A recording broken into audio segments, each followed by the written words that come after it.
The city of iron, Antioch before the storm. What would drive thousands to abandon their homes, cross continents, and kill believing they were saving their souls? This is not a tale of saints. It's a march of fire and steel, of kings drunk on glory, and peasants chasing heaven through hell. In the year 1096, the world changed forever. From the cathedrals of France to the deserts of Palestine, a tidal wave of faith and fury swept across empires, and at its heart, Jerusalem. This is the true story of the First Crusade, of the vows that cracked kingdoms, of the siege that drowned a holy city in blood, and of what remains when the banners fall. Stay with us, because history is not just remembered, it's relived.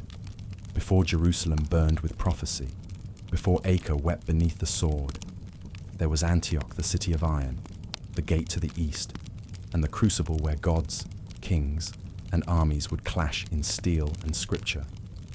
In the late 11th century, Antioch was a city of immense power and tension. Once one of the great cities of the Roman and Byzantine empires, it had become a glittering jewel coveted by both Christian and Muslim worlds. Strategically perched near the Orontes River and nestled between mountains and trade routes, Antioch was more than a stronghold, it was a symbol. By 1097, the First Crusade had begun in earnest. Pope Urban II's call at Clermont had lit a fire in Christian Europe, sending waves of knights, peasants, and zealots eastward under the banner of the cross. But this was no single army. It was a patchwork of egos and ambitions, noble houses, petty lords, and rival commanders united only by vague piety and a lust for glory. Their target was Jerusalem. But first, they had to pass Antioch. The city was in the hands of Yagisian, a Seljuk Turk governor ruling with both cunning and paranoia. He had fortified Antioch's massive walls and towers, one of the most formidable defensive networks in the Levant. Yet within, the population was uneasy. Christians, both Greek and Armenian, lived under Muslim rule. Some tolerated it, others plotted. Whispers filled chapels and bazaars alike.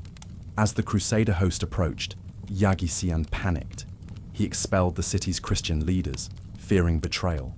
He summoned allies, and he prepared for a siege.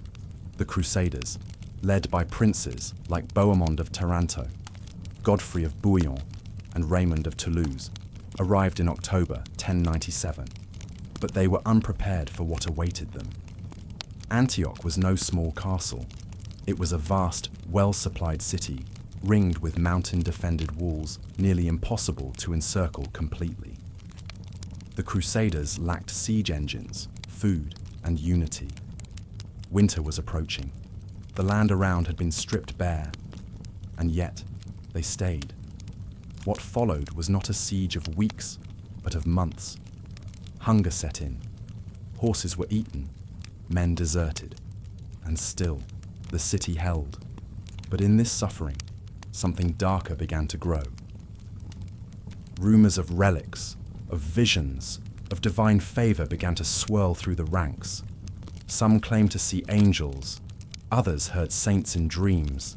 The line between miracle and madness thinned, and as snow fell over the mountains, the Crusaders knew one thing: if Antioch did not fall, they would. It was not just starvation that haunted the Crusader camps, it was division. Each noble carried his own ambitions, his own vision of victory. Bohemond of Taranto, ever cunning, eyed Antioch not merely as a gateway to Jerusalem, but as a kingdom for himself. Raymond of Toulouse saw himself as the moral leader, God's chosen among mere warriors. Godfrey of Bouillon, quieter and more resolute, tried to hold the line between pragmatism and zeal. Their quarrels were whispered at first, then shouted in tents and councils. Supplies dwindled, morale cracked, and the winter, merciless and grey, showed no sides. Meanwhile, inside Antioch, Yagisian faced his own demons. The city's stores could last, but the threat lay within. Though he had driven out many Christians, thousands remained, some loyal, many resentful. Plots stirred in hidden corners. Messages were smuggled out under the guise of trade. Trust eroded like mortar under rain. Then came the envoys' Byzantine messengers promising aid, Armenian scouts offering back doors through mountains, Syrian spies sowing confusion. No one knew who to trust. Every deal reeked of opportunism. Every alliance hung by a thread. Yet still, the Crusaders endured. They foraged, scavenged, and bled. Some sold armor to buy bread. Others ate roots and boiled leather. The sick died quietly in ditches. The strong dug trenches around a city that refused to blink.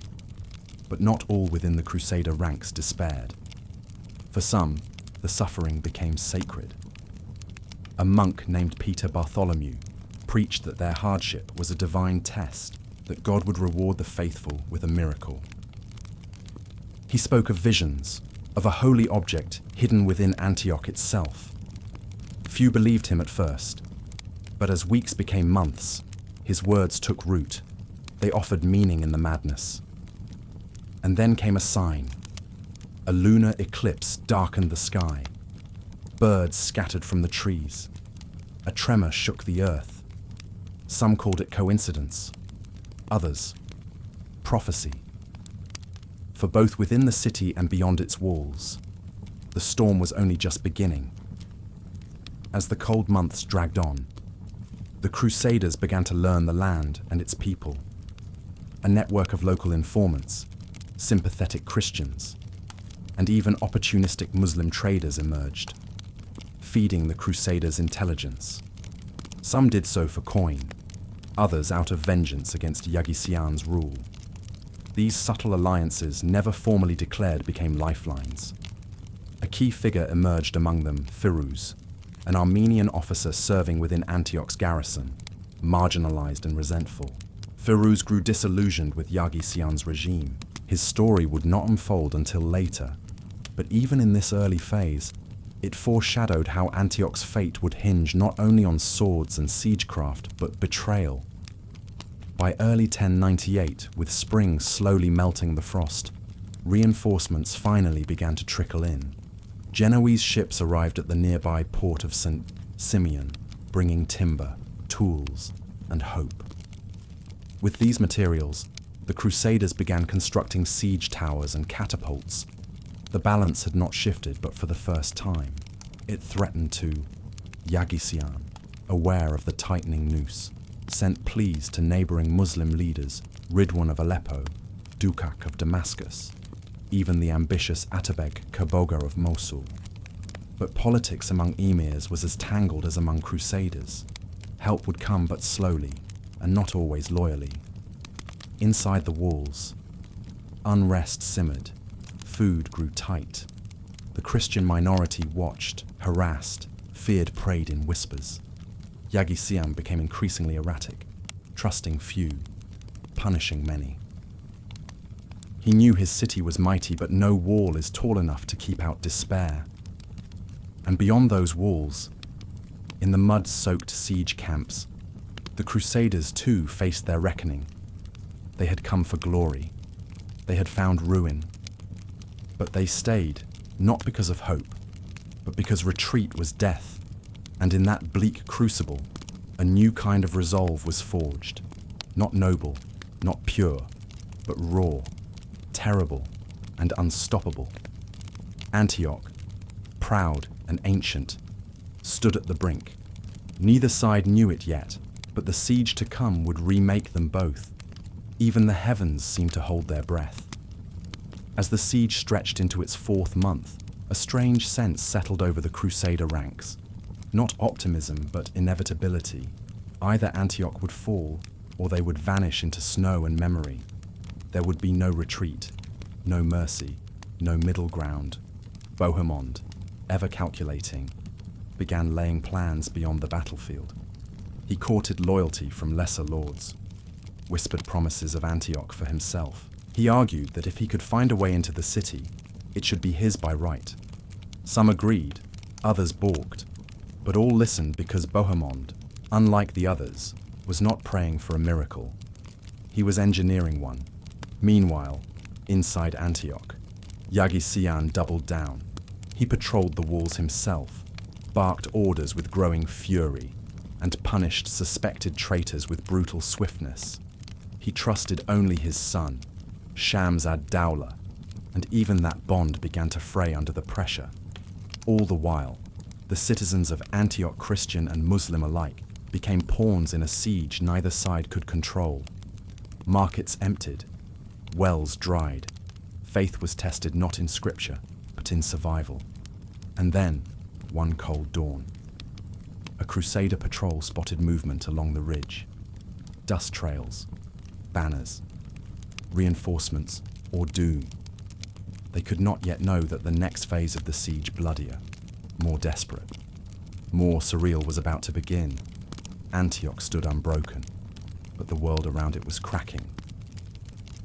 In moments of quiet, when the wind died down and the moans of hunger faded, the Crusaders stared at the walls of Antioch, not with rage, but with awe. Those walls had withstood Persians, Romans, Arabs, and Byzantines. They were older than most of the men who marched here. Towers rose like fangs from the cliffs, each a testament to centuries of war, peace, betrayal, and faith. Every stone whispered history, and every glance reminded the Crusaders of their smallness. But that awe twisted into obsession. Antioch was no longer just a city to conquer. It was a test from God himself. To scale its walls was to earn salvation.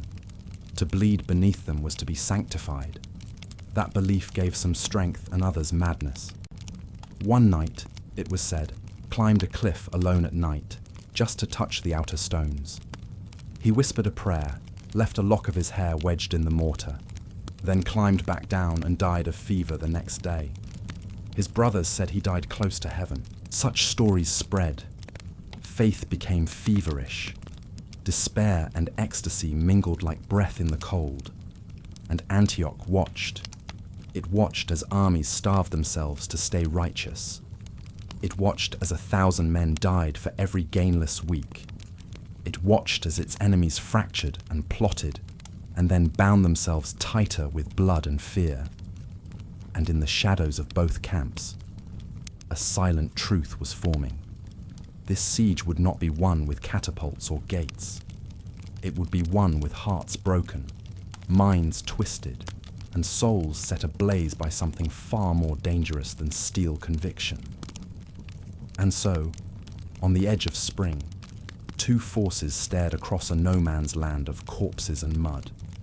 One, clothed in rags but armored in desperation. The other, high behind stone, yet trembling beneath it. Neither side knew it, but Antioch was no longer just a place. It was a prophecy unfolding, a crucible of fire and famine, a reckoning written not in ink, but in hunger, steel, and silent prayers. The sky above grew heavy. The soil below began to rot, and in the space between destiny sharpened its blade. The siege was about to begin.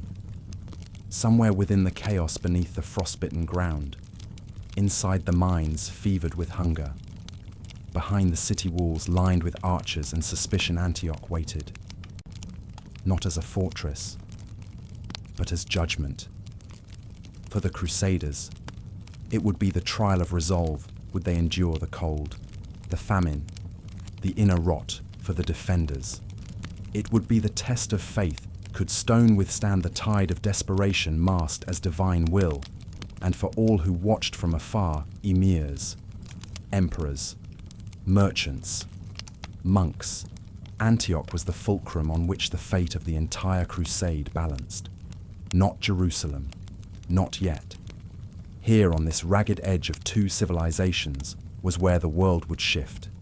In silence, in siege, in prophecy. The city did not fall in a day, but the story of its fall that had already begun. The road to Antioch had already claimed thousands, even before the Crusaders reached its walls. Disease and desertion had thinned their ranks. Along the Anatolian plateau, they had trudged past smoking villages, climbed mountain passes buried in snow, and crossed rivers choked with dead horses. Some perished from dysentery, others vanished in the night, either taken by bandits or driven mad by hunger.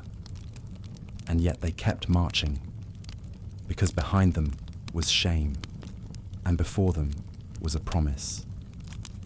Antioch gleamed on the horizon like a crown of stone, but as they drew near, awe gave way to dread. The walls were not merely tall, they were monstrous. 10 miles of interlocked defences, towers like fortresses, a citadel perched on Mount Silpius, lording over the city like a god of iron. One chronicler wrote, "No man born of woman can breach these walls without heaven's hand. The men of the cross would have to prove him wrong or perish trying." Inside Antioch, fear and fervour mingled uneasily. Yagisian knew that the walls could hold, but what of the hearts within them? His army was a patchwork: Turks, Arabs, mercenaries, conscripts. Many were devout, but few were loyal. Supplies were ample for now, but how long could they last once the city was surrounded? So he turned to intimidation. Christian leaders were imprisoned or expelled. Armenian merchants were executed for imagined treason. Soldiers were ordered to patrol churches. Suspicion draped the streets like fog. To the Muslim residents, Yagisian was a stern protector. To the Christians, he was a mad tyrant. But no one, not even the emir himself, truly felt in control. Back in the Crusader camp, rations dwindled. A single onion could fetch a silver coin. Boiling leather became a recipe. Priests offered mass beside pyres of dead horses. And yet new pilgrims still arrived starry-eyed and woefully unprepared. Some believed they would find glory. Most found dysentery and disillusionment.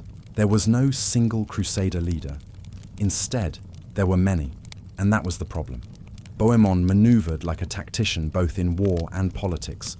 He hosted secret meetings, promising protection in exchange for loyalty.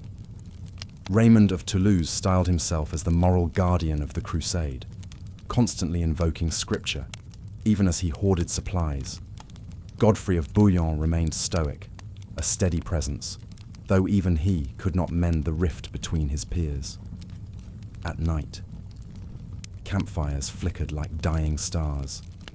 Soldiers huddled and told stories of miracles and monsters. Some claimed to have seen a rider in white galloping atop the walls, sword blazing like fire. Others swore they heard angelic voices in the wind. Whether hallucinations or hope, such visions spread. And Peter Bartholomew, the monk who spoke of divine visions, gained followers. Faith was becoming fever, and still Antioch held. Not because of stone alone, but because neither side yet realized the war they were truly in. This was not a clash of armies. It was a war of attrition, of patience, paranoia, and prophecy. A siege in slow motion, grinding the souls of all involved. And all the while, from the east, a force was gathering. Kaboga, the Atabeg of Mosul, had begun to march. But that storm was still weeks away. For now, the city watched. The earth froze, and men prayed not for victory, but for endurance. Because somewhere in the bones of the world, something old had awakened, and it would feast on both sinner and saint alike. At dawn, the fog over the Orontes River clung to the ground like ash. The Crusaders rose from sleep in silence, not with horns or prayer, but with the groan of bones and the clatter of brittle chainmail. Bread had run out 2 days ago for many. Rats had become currency. Even those who still had meat refused to ask where it came from. But they stayed, because to leave Antioch now would be to abandon the very soul of the crusade. Jerusalem, they were told, was the heart. But here was the test. And if they failed at Antioch, no wall in the world would stop the laughter of their enemies, or the shame in their own bones. Rumors drifted through the ranks like sparks in dry brush. Some said a Byzantine relief force was on its way. Others claimed the Greek Emperor Alexios had betrayed them, choosing to wait and see which side bled more. Some knights even muttered that the Pope himself had died, and the whole crusade was cursed. Truth no longer mattered, only belief. And belief was being auctioned off, hour by hour, in frost and hunger. Bohemond began to make his move. He hosted secret feasts modest by any standard, but to starving men, the scent of boiled barley and thin wine was holy. He invited lesser barons, clerics, even chroniclers. And in those gatherings, beneath the thin veil of shared piety, he laid the foundations of loyalty. If Antioch fell, he said it would not go to the Greeks, nor to the papacy, nor even to God. It would go to those who stayed, to those who bled, to those who believed in him. Meanwhile, inside Antioch, Yagi Sian had begun to dream in fragments. He saw shadows creeping in the corners of his court, voices whispering in dialects he no longer recognized. Some said he barely slept. Others said he no longer trusted even his own son, and for good reason. Shams ad-Dawla, the governor's heir, was a warrior but young, impatient. He argued with his father, scorned his paranoia, and reportedly met with merchants behind closed doors. Rumors swirled that he might bargain with the Crusaders if defeat became inevitable. Yagi Sian responded by tightening his circle even further until he stood nearly alone, commander of a garrison he no longer fully commanded. But Antioch's walls remained. The Crusaders had not breached them. Disease had not yet entered. And Yagi Sian believed despite everything that he could outlast the invaders, that Kerboga would come in time, that the Franks would fracture, that God, or Allah, or sheer endurance would make the difference. And so both sides endured, one starving, freezing, bleeding under the open sky, one watching, waiting, boiling with suspicion behind towers of stone. And somewhere between them, in the wind over the hills, rode the future. It did not carry a flag. It carried fire. In the weeks before the siege took its true form, a strange stillness lingered in the valleys around Antioch, as if the land itself was uncertain, waiting to see which god would answer first. For the Crusaders, the silence was suffocating. They had marched across Europe with the sound of bells and prophecy in their ears, convinced of swift victory and divine blessing. Now, they sat in mud and frost, debating how much snow a man could eat before vomiting. Some whispered about returning to Constantinople. Others sharpened blades not for battle, but for suicide if the city remained unbroken. Yet, somehow, they endured. It was not strategy that kept them alive. It was stubbornness, pride, and something darker. By now, Peter Bartholomew had begun preaching in earnest. He spoke of a vision of a holy relic buried within Antioch itself, the lance that pierced Christ's side. He said it would be found. He said it would turn the tide. Some called him a fraud. Others followed him as a prophet. But one thing was certain. His voice gave meaning to madness. Meanwhile, the ranks of the crusade began to shift. Deserters returned not because they repented, but because every road behind them had frozen or burned. New bands of pilgrims arrived from Europe, naive and underarmed, further draining supplies. Some brought wives, others brought children. The siege was no longer just a war, it was becoming a floating city of chaos, faith, and decay.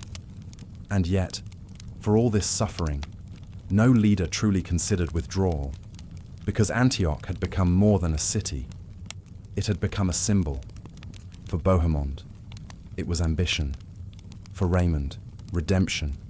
For Godfrey, duty. For the masses, it was proof that their pain had purpose. Inside the walls, the mood was no brighter. Yagi Sian had received word Kerboga was indeed gathering forces, but slowly, too slowly. And word spread that Ridwan of Aleppo, once an ally, had grown hesitant. No reinforcements had arrived, no armies answered his cries. His own soldiers began to murmur, and the Christians inside the city, the Armenians, Greeks, Syrians began to pray more openly. Not for Yaghi-Sian's victory, but for a miracle, for something, anything, to end the siege. They did not care which banner flew over Antioch. They just wanted to live, and so Antioch waited. In its towers, on its parapets, in its gardens and graves, it waited as the wind shifted. It waited as two exhausted worlds stared at one another across trenches of ice and rot. It waited for the breaking, because even stone, given time, begins to crack. As the first signs of spring kiss the hills, frost melting into mud, something intangible shifted in the air around Antioch. The siege had not yet begun in full, but the city was no longer simply surrounded, it was under spiritual assault. In the Crusader camps, priests began conducting open-air masses near the front lines, not to inspire, but to exorcise. Rumors spread that demons roamed the foothills at night, whispering into the ears of sleeping men, urging them to defect, to despair, to doubt. Some nights awoke screaming. Others did not wake at all. Peter the Hermit reappeared in the margins, offering absolution to anyone who confessed to fear. To tremble is not to sin, he said, but to disobey the cross is death eternal. These words, while meant to comfort, became weapons. Lords began to threaten their men with excommunication if they deserted. The cross, once a symbol of unity, now hung over them like a judgment. Inside Antioch, fear found other forms. Yaghi-Sian ordered that no one be allowed to gather in groups of more than 5. Markets were watched, water rations were restricted. The call to prayer was amplified, echoing through every quarter, not as devotion, but as defiance. Muslim clerics preached that martyrdom was near, that to die within Antioch was to ascend, and in quiet corners of the city, Christian families began preparing for the unthinkable, either betrayal or massacre. Some dug hiding places beneath floorboards. Others painted crude crosses on doorways in secret. One story tells of a baker who smuggled messages out in loaves of bread, passing them to a mule trader who delivered supplies to the Crusader camp. Neither man would live to see the city fall. Between both armies, strange sightings were reported. A lone figure in white robes walking the riverbank, a falcon landing on the same tower each day at dawn, a blind woman speaking Latin fluently for the first time in her life. To some, these were signs of divine intervention. To others, omens of madness. But no one, not even the skeptics, doubted one thing anymore. Antioch was no longer just a place. It was a stage. And the players had already entered. Now. All that remained was for the curtain to rise, and for blood to be spilled like script.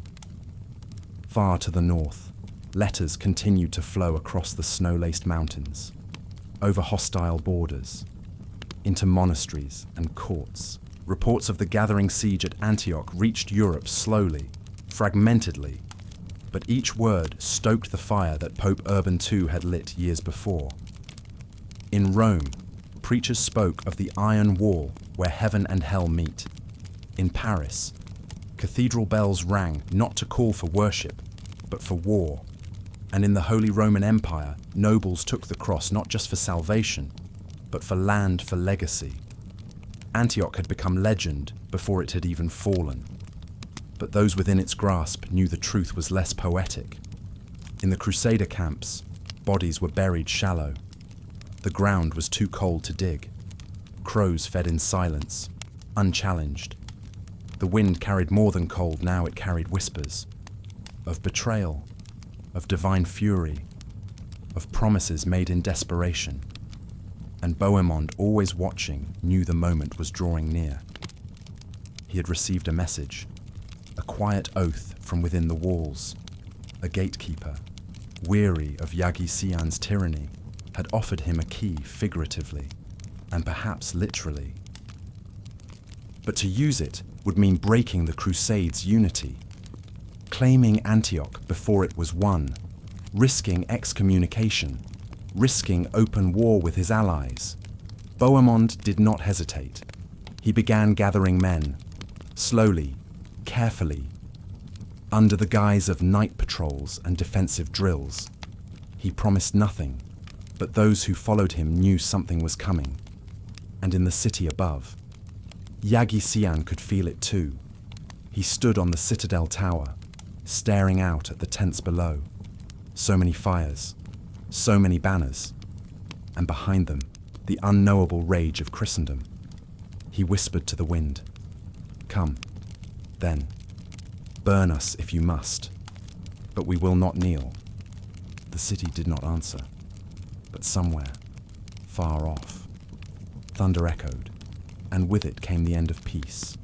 Antioch, for all its spiritual symbolism, was above all a fortress of precision. The city sat cradled between the Orontes River and Mount Silpius, its walls extending like an armoured spine across ridge, ravine, and slope. There were three main gates: the bridge gate in the north, which crossed the Orontes and linked to trade roads, the dog gate to the west, and the iron gate in the southeast, reinforced with black basalt and said to be cursed by a Byzantine monk centuries earlier. The outer walls, built by the Byzantines, had been restored by the Seljuks with engineering mastery. They followed the contours of the terrain so perfectly that siege towers would either fall into the river or crash against sheer rock if misplaced. Inside, a labyrinth of alleys and towers twisted like a snake. A breach in one section would not collapse the whole. It would only drag the enemy into a trap. Bohemond understood this immediately. He studied the terrain daily. His tent became a war room, with crude wooden models of the city's towers and scribbled maps of the hillside. He knew where shadows fell in the morning and where goats climbed at dusk. He watched when guards changed shifts, when smoke rose from bakeries, when the muezzin's call echoed strongest. He did not see Antioch as sacred. He saw it as solvable. Raymond, meanwhile, saw a city of destiny. He interpreted each storm as an omen, each failed foraging mission as penance. To him, this was not just a siege, it was a crucifixion. And the Crusaders were Christ's body, bleeding to redeem the land. He often held public prayers during downpours, his voice hoarse with psalms, his armor streaked with mud and rain. His men loved him. They also starved under him. Godfrey remained a bulwark, practical, iron-willed, less poetic but more consistent. He built his trenches with German precision, rotated watch shifts meticulously, and spoke rarely. When he did, his voice carried weight. "If Antioch is God's will," he once said, "then let him fortify our backs, for our bellies are already lost." And the common soldiers, they suffered in silence. Their world shrank to the space between their boots and the horizon. Food became myth. Sleep was a gamble. Diseases had no names, only symptoms. Men awoke with swollen gums and blackened toes. Some walked out into the woods and never returned. But worse than the hunger, worse than the cold, was the creeping sense that this war had no clear path. There were no glorious charges, no thunderous victories, just waiting, dying, waiting more. Inside Antioch, life was equally fractured. The Muslim inhabitants lived in a state of rationed routine bread, prayer, suspicion. The call to jihad echoed more often now. Some men enrolled in city militias, hoping to defend their homes. Others only pretended, keeping their swords hidden and their escape routes prepared. Yagi Sian had spies in every district. He executed 2 bakers and a scribe for alleged conspiracy. Whether they were guilty or not, none could say. Their bodies were displayed at the bridge gate as a warning. Christian inhabitants, especially Armenians and Greek Orthodox, walked with heads lowered. Their churches had been stripped of gold years ago. Now, even the icons were removed, hidden in cellars or buried in gardens. The smell of wax and old stone no longer meant holiness, it meant fear. The women of Antioch, especially, became invisible. Some worked as midwives and herbalists, risking accusation if found assisting injured men. Others vanished entirely, taken into garrisons, married off, or worse. One girl, barely 12, was said to have walked alone to the iron gate every morning to leave bread for the guards. When she stopped appearing, no one dared ask why. These were the faces no chronicle recorded. The hands that washed wounds, that buried children, that lit candles in silence. Their suffering did not wear armor. It wore linen, and silence, and tears. Back in the Crusader camp, a storm broke over the Orontes. Lightning struck the same tree twice. Thunder rolled so loud it cracked the bones of a siege tower. Men cried out in their sleep. Others took it as a sign. One Templar shouted, "Jerusalem burns through the clouds. The angels strike the gate." He was calmed, then hanged for theft the next morning. Such was the rhythm now. Ecstasy and execution, miracle and murder, all in the same breath, and always Antioch loomed. Not just the city, but the idea of it. A place no army could take, a prize no god could ignore, a crucible in which every man, Muslim or Christian, noble or peasant, would either be refined or consumed. And in the distance, hoofbeats, Kaboga was coming. But whether he came to save the city or to claim it for himself, no one could say. Antioch had endured centuries of war, but never this kind of siege, never one born of prophecy, starvation, madness, and certainty. Even the animals seemed to sense it. Flocks of birds abandoned the cliffs near Antioch, as if the sky itself wished to flee. Wolves, once hunted in the hills, now came down at night gnawing at discarded boots, scavenging the camps for scraps. The Crusaders stopped seeing them as beasts. Some called them omens. Others began calling them brothers, because both man and beast now lived by the same code: endure or vanish. From the mountains above, the cold mist never left. It curled through tents and breastplates, soaking into parchment maps and swollen feet. One by one, the surviving scribes stopped writing dates in their journals. Instead, they wrote simply, "Still here," each morning. A bell rang in Bohemond's camp, not for prayer, but for inventory. Rations, swords, horses, lives. He treated his camp like a ledger, losses tallied, gains negotiated. There was no room for sentiment, only calculation. He was not beloved, he was obeyed, and in siege warfare, that was enough. Yet even Bohemond could not control what came next. The sky cracked open one night in late March, and a storm unlike any other fell upon the valley. Rain became sleet, sleet became ice, tents collapsed, trenches flooded. The Orontes surged over its banks and carried a row of supply wagons into oblivion. On that night, the Crusaders wept openly, not from fear, but fatigue. The land itself seemed to mock them. One night screamed that God had closed his eyes. He was dragged away. The next day, his armor was found by the river, empty. And yet, the following morning, a hawk landed on the banner of Raymond of Toulouse. It stared east toward the city, then took flight over the walls. Some said it was a sign, others, a trick. But for a moment, the camp stirred again, because in war, hope does not come in legions.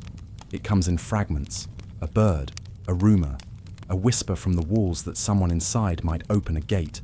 And that whisper came again. A name for Ruse, a post, a tower, a chance. Bohemond heard it, marked it, and said nothing. Yet, because to act too soon was to lose everything, but to wait too long was to become bones beneath the walls of Antioch, forgotten by all but worms and wind. And so, the siege that had not yet begun leaned forward, like a beast inhaling before a roar, like history holding its breath, like destiny unsheathing its blade. The siege begins, hunger, hope, and heresy.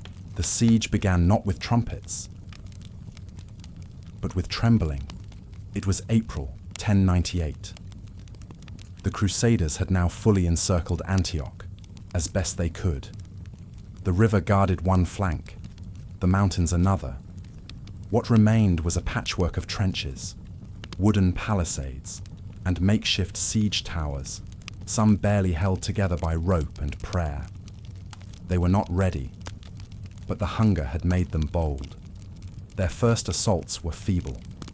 Arrow volleys and battering rams rolled forward with little effect.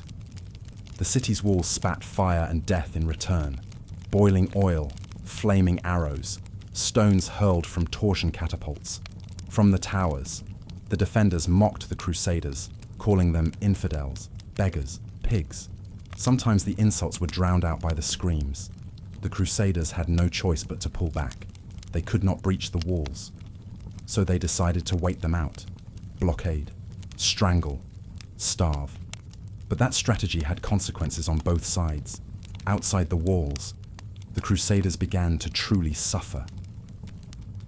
Every day the rations thinned. Barley turned to moss, water turned to rot. Men ate their horses, then their dogs, then leather, then other things. Cannibalism was not widespread, but it was whispered. When a soldier disappeared, no one asked questions anymore. Inside Antioch, the panic was slower to take root. Yagi Sian had stored supplies. His granaries were full, his wells clean. But morale is a different kind of resource, and it bled quickly. Christian residents, always watched, were now shackled. Suspicion turned to open hostility. One misstep, one badly timed glance, could mean execution. Families began to hide their children during patrols. Entire blocks became silent after sunset. Some offered to spy for the Crusaders in exchange for amnesty. Others simply prayed for anyone to win, so it would end. In the Crusader camp, factions began to emerge more clearly. Bohemond now commanded a growing faction loyal only to him. He gave them food carefully rationed and information. He did not promise victory.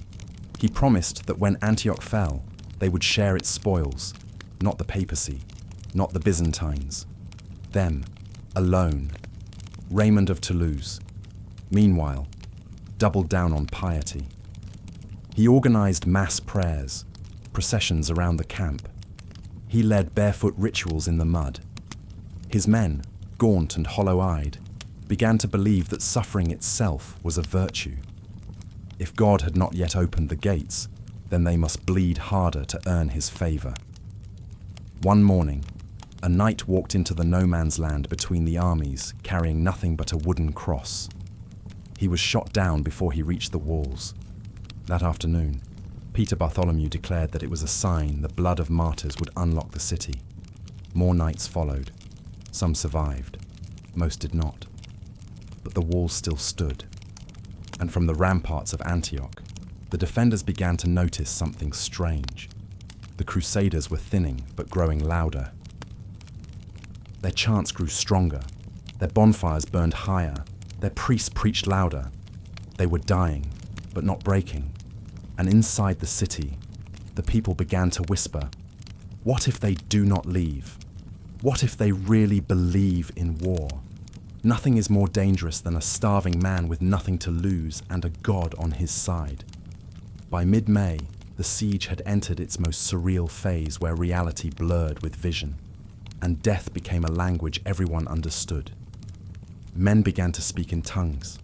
Some fell to their knees mid-patrol, claiming they had seen angels above the citadel. Others claimed to hear the cries of Jerusalem carried on the wind.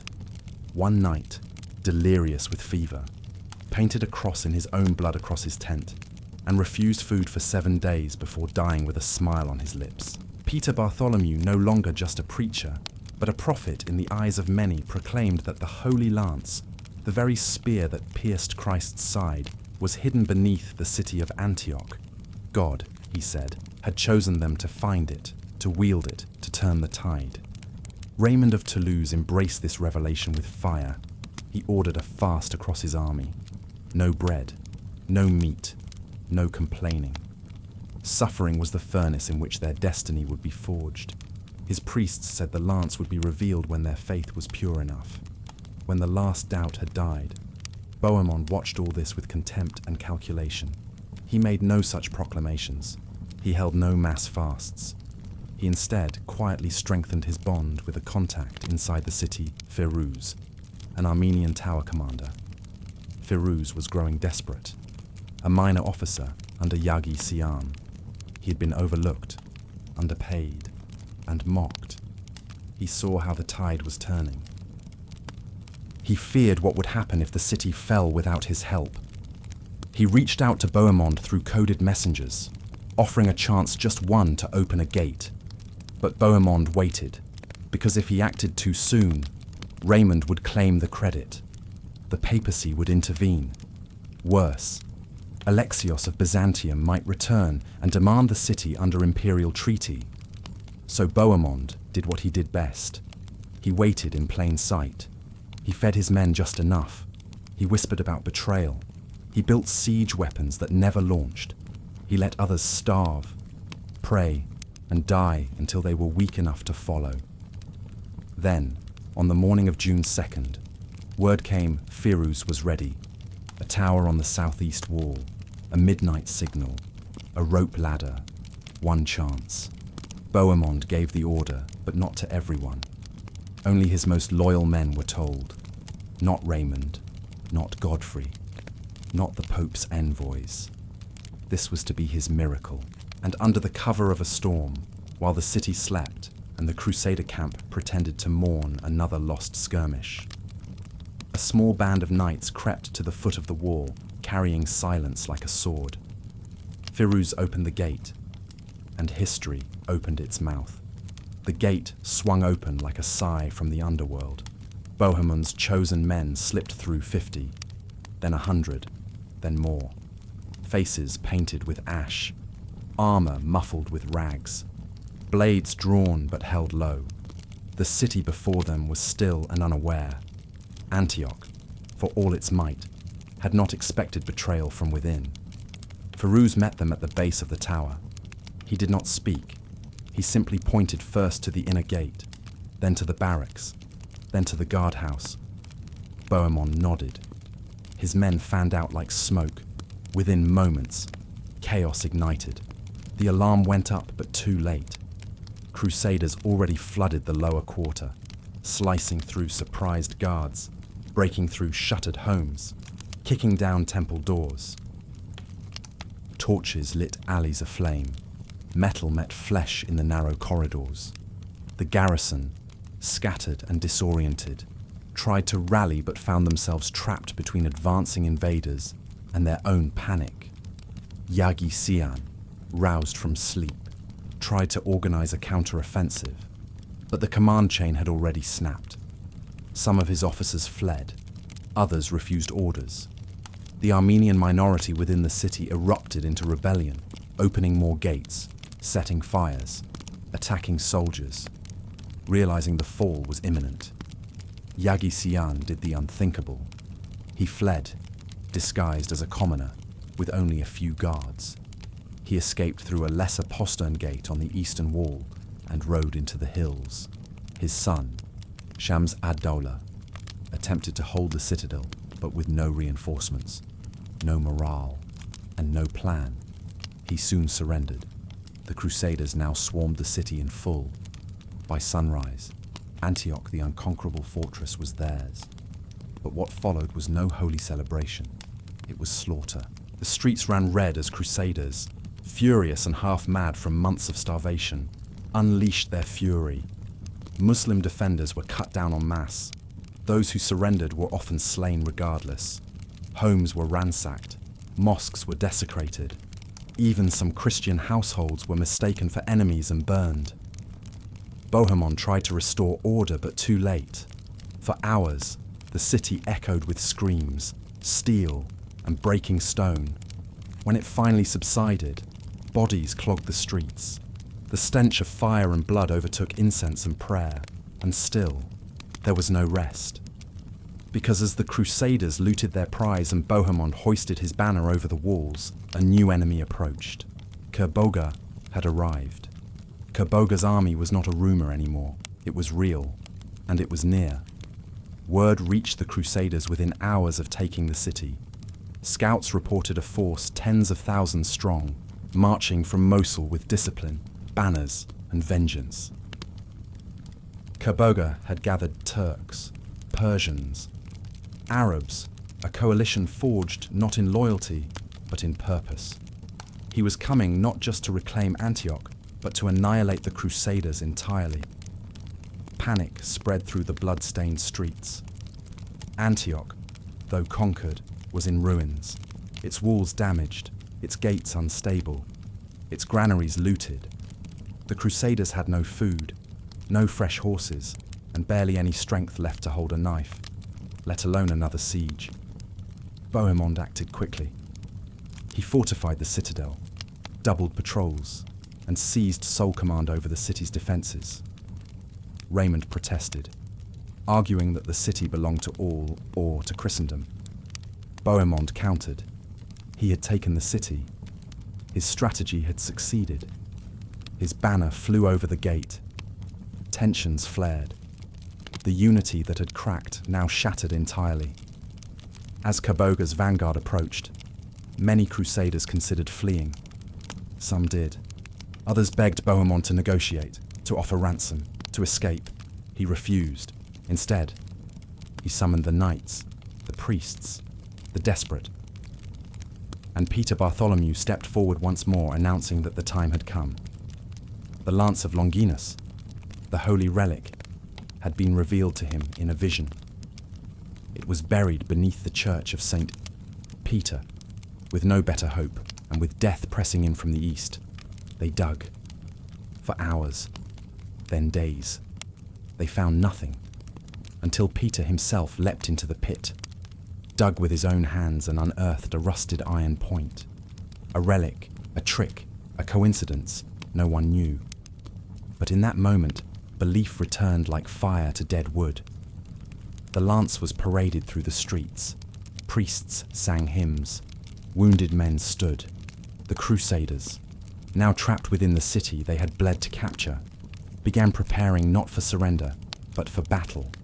Outside, Kerboga's banners rose on the horizon. Inside, the Crusaders raised a symbol older than walls, older than empires, a spear, a prayer, and a hunger for salvation. That night, as the city of Antioch lay half burned, half praying, the Crusaders stood on its shattered walls and looked eastward. Torches dotted the hills like a second sky. Drums echoed through the stonework like a death march. And above it all, Kerboga's banner, black with a silver crescent, waved in silence. The Crusaders were now trapped in the very city they had died to conquer. Outside, a professional army 3 times their size. Inside, ruin, disease, betrayal, and dwindling rations. But they had the lance. They had a myth. And sometimes, in war, a myth is more powerful than a wall. While Bohemond's banner flew atop the Iron Gate, not all Crusaders celebrated. Raymond of Toulouse looked upon the city with suspicion, not triumph. To him, Bohemond's sudden seizure of command, his silent manipulation of Firouz, and the unilateral claim over Antioch betrayed the very vow of the crusade. The city was meant for Christendom, not for one man's ambition. Yet Raymond had no army left to challenge him. Godfrey, ever the mediator, tried to calm both camps, but even he saw the divide growing. Bohemond's men fortified the eastern towers. Raymond's forces congregated near the bridge gate. The city had been taken, but it had also been split. Crusader politics had followed them even into the heart of victory, outside the walls. Kerbogha's approach became undeniable. Refugees from the countryside streamed in before him, terrified, bleeding, carrying tales of cities razed and villagers crucified. They spoke of war drums that never ceased, of ranks so deep they darkened valleys, of siege towers pulled by chained slaves and catapults carved with Quranic verses. And of one chilling truth, Kerbogha was not like Yaghi-Sian. He was not arrogant. He was calculating. He did not command from towers, he marched with his troops.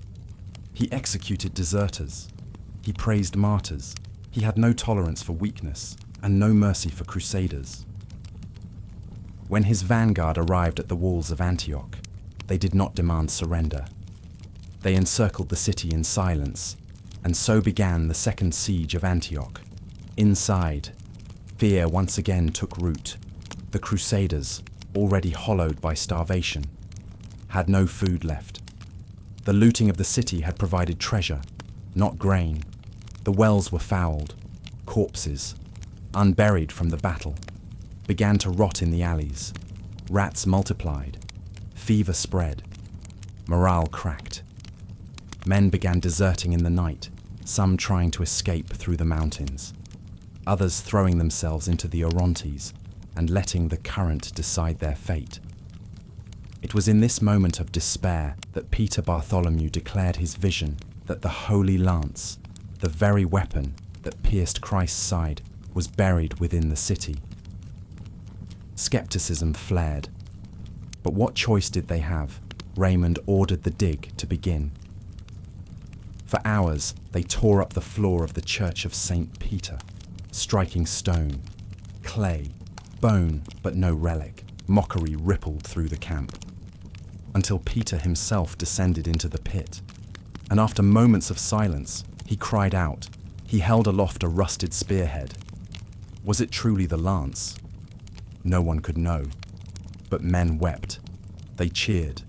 They believed, because they needed to. That night, the lance was anointed, wrapped in linen, and paraded through the city. Priests wept as they kissed it. Knights swore oaths beside it. Even the dying reached out to touch it with their last strength. Bohemond, ever the pragmatist, did not kneel before it, but he allowed it to march with him. Because myth, once born, was more powerful than gold or even steel. And outside the walls, Kerbogha tightened the noose. The discovery of the Holy Lance ignited a wildfire of fanaticism within Antioch. What had begun as a desperate myth had become a banner of rebirth. Men who could barely lift their heads from fever now struggled to their knees in prayer. Broken swords were mended, flags stitched anew. Even Raymond of Toulouse, though once skeptical, declared it a divine seal of favor, but not everyone believed. Bishop Adhemar of Le Puy, the Pope's representative, watched Peter Bartholomew with growing concern. He had never fully trusted the peasant prophet, nor the theatricality of his visions. When the lance was produced, he questioned its origin quietly at first, then in private letters. He warned of dangerous fervor masquerading as revelation. Peter, for his part, began to change. He claimed new visions daily, claimed to speak with saints. He refused to eat for days, saying that divine light sustained him. Some knights began to treat him as a living relic, touching his robes for blessings. Others, especially Bohemond's camp, mocked him behind closed doors.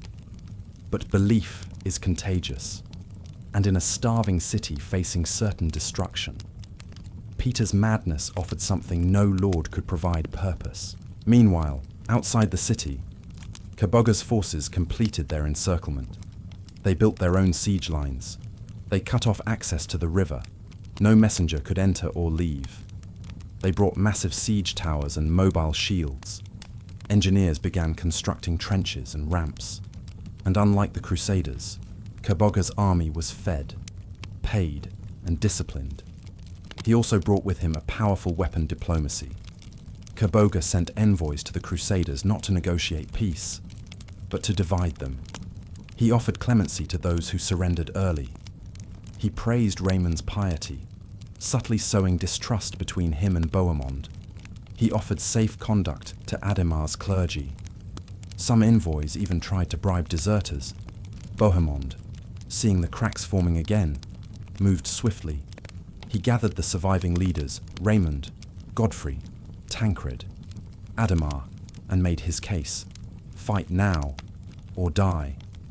Antioch could not survive another siege. If they waited, starvation would finish what Yagi-Sian began. If they struck now, with the power of the lance, of unity, of sheer divine rage, they might surprise Kerboga, might rout him before his full strength deployed. It was madness, and it was their only chance. The leaders agreed barely. They would sally forth. They would bring every man, every blade, every banner. Even the sick would march, even the untrained, even the relic bearers, because this was not a battle of numbers. This was a battle of belief. And so, beneath a June sun so hot it boiled blood beneath armor, the gates of Antioch opened again, not for retreat, but for final reckoning. The Crusaders emerged tattered, gaunt, gleaming with madness. Before them stretched a sea of tents, towers, and spears. But in their hands, raised above all banners, gleamed a single rusted lance. And in that moment, even the heavens must have paused, because this was no longer a siege. It was a trial, and every man who stepped into that field was already writing his place in legend. The decision to march out of Antioch was not just desperate, it was unthinkable. But once made, it ignited something primal within the Crusaders. The city they had nearly died to conquer now became their coffin, unless they broke the siege. There would be no reinforcements, no Byzantines, no angels descending from heaven. Just the battered, fevered, starved sons of Europe facing a superior enemy on open ground.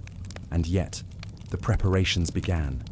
Bohemond drilled his men with fury. Every sword was sharpened, every horse, however skeletal, was fitted with makeshift barding. Tattered banners were re-dyed with crushed berries and ash. The walls of Antioch rang with clanging iron, muttered prayers, and the slow, grim rhythm of war drums carved from old wine barrels. Peter Bartholomew, now revered as the voice of divine will, was carried through the ranks barefoot, holding the holy lance. His eyes were bloodshot, his skin stretched thin. He no longer spoke in full sentences, only fragments. Saint Andrew, the flame, victory in smoke. Many believed, others simply needed to. Ademar of Le Puy, though still doubtful, chose to bless the army. He gave a rousing sermon from the church of Saint Peter, imploring every man to confess, to fast, to walk without sin. For the gates of heaven, he declared, may be opened by steel or by sacrifice. Meanwhile, Raymond and Bohemond remained locked in silent tension. Raymond insisted that command of the counterattack be shared. Bohemond refused. His plan, his timing, his city. Godfrey intervened again. Brokering a temporary truce, the army would divide into 3 columns, each led by one of the senior commanders. But everyone knew who held real power now. Bohemond had the trust of the soldiers and the gate keys. On the eve of the sortie, a storm rolled in from the west. Thunder boomed over the Black Mountains. Rain soaked the ash of the dead still buried shallow in the streets. Knights stood guard under makeshift canopies, gripping spears like crucifixes. Inside the cathedral, a final vigil was held. Women wept openly. Some offered their children to be blessed. Others clung to pieces of broken relics, splinters of the true cross, chipped icons, saints' teeth. The clergy wept alongside them, not in fear but in awe, because for the first time in months, the Crusaders were united, not by ambition, not by politics, but by belief.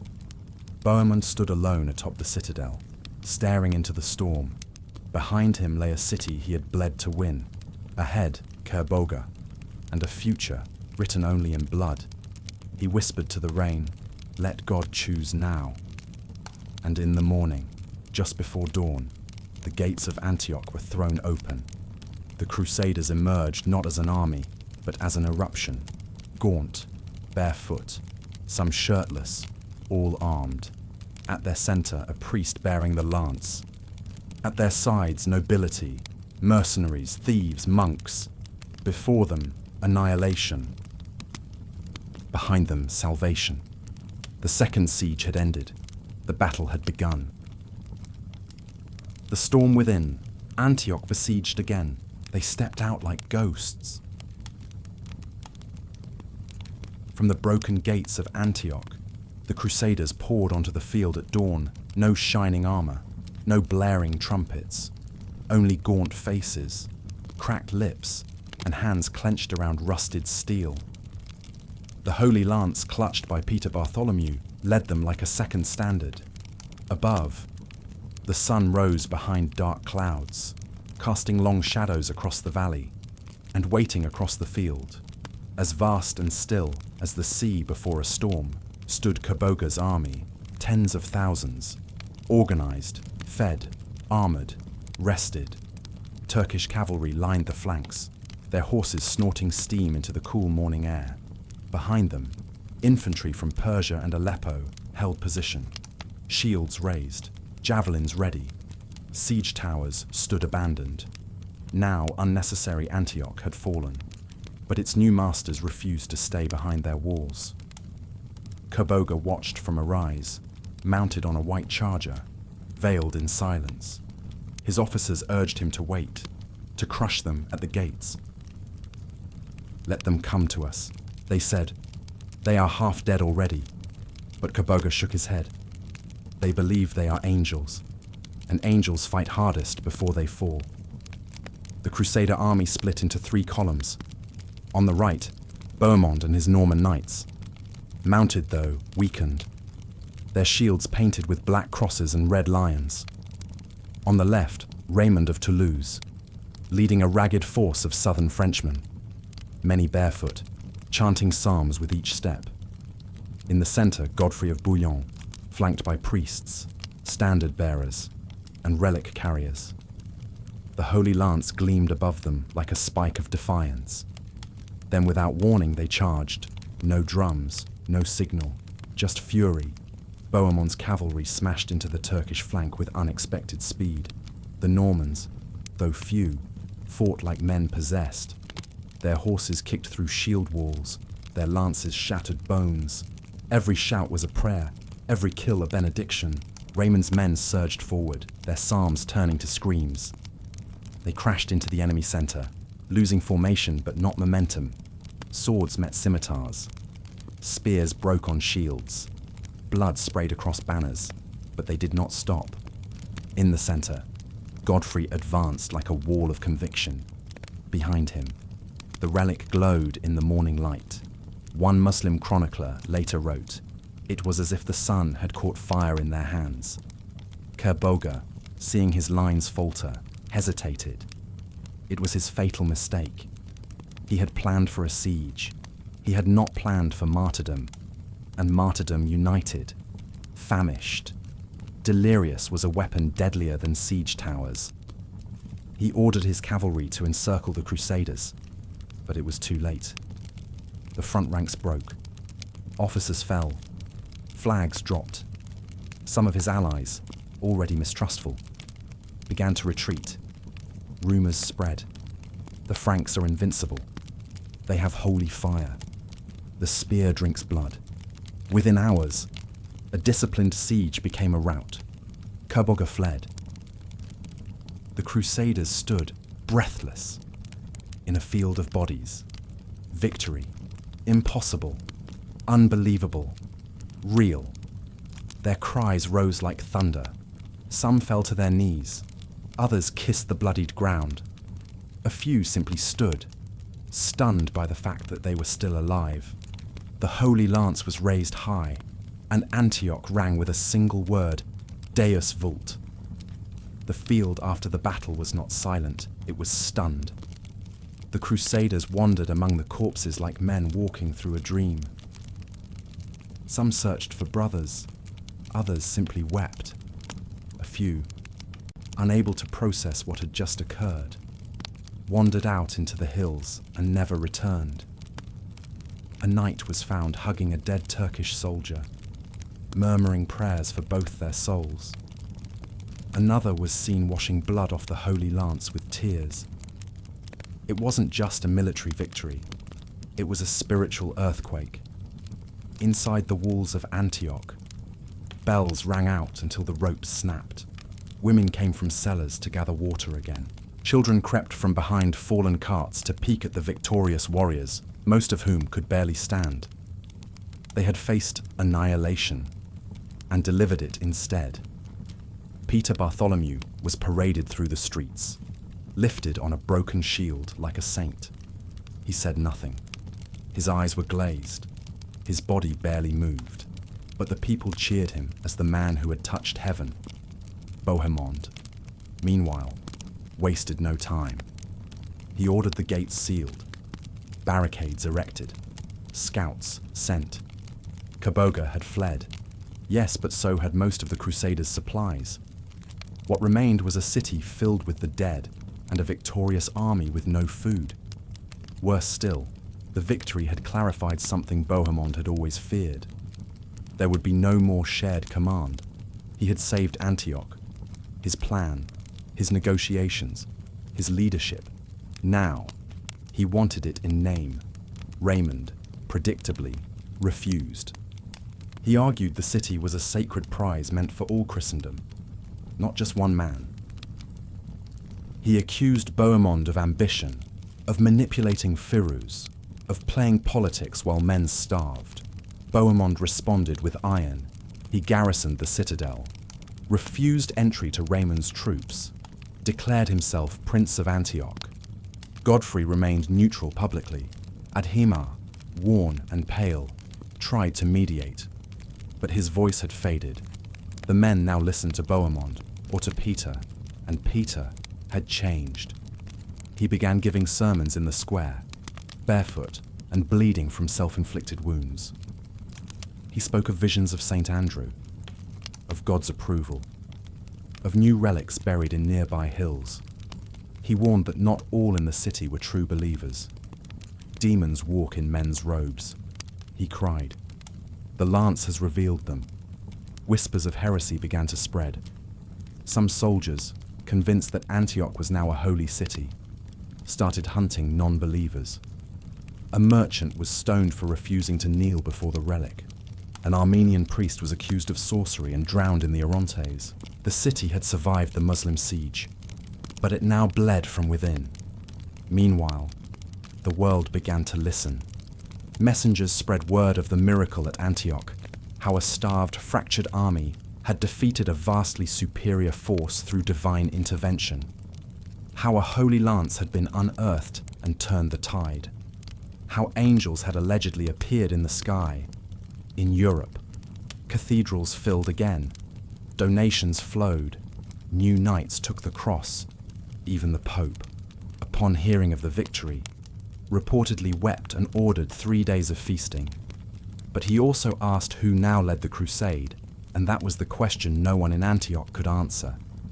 Because what began as a movement of faith had become something else entirely, a collection of fiefdoms, a legend in real time, a war without clarity. The Crusaders had beaten Kaboga, but they had not beaten their own ambitions, nor the hunger still gnawing at their ranks, nor the doubts now surfacing about the Holy Lance. Peter said he had more visions, that Jerusalem would fall with ease, that a new relic awaited them. But others, especially Adhemar, began to whisper, what if the lance was a lie? What if this miracle was forged in desperation? What if the next battle brought no angels? And so, as summer swelled over Antioch and the bodies baked beneath the sun, the Crusaders celebrated and quietly prepared for civil war. The victory at Antioch, once golden and glorious, now began to tarnish.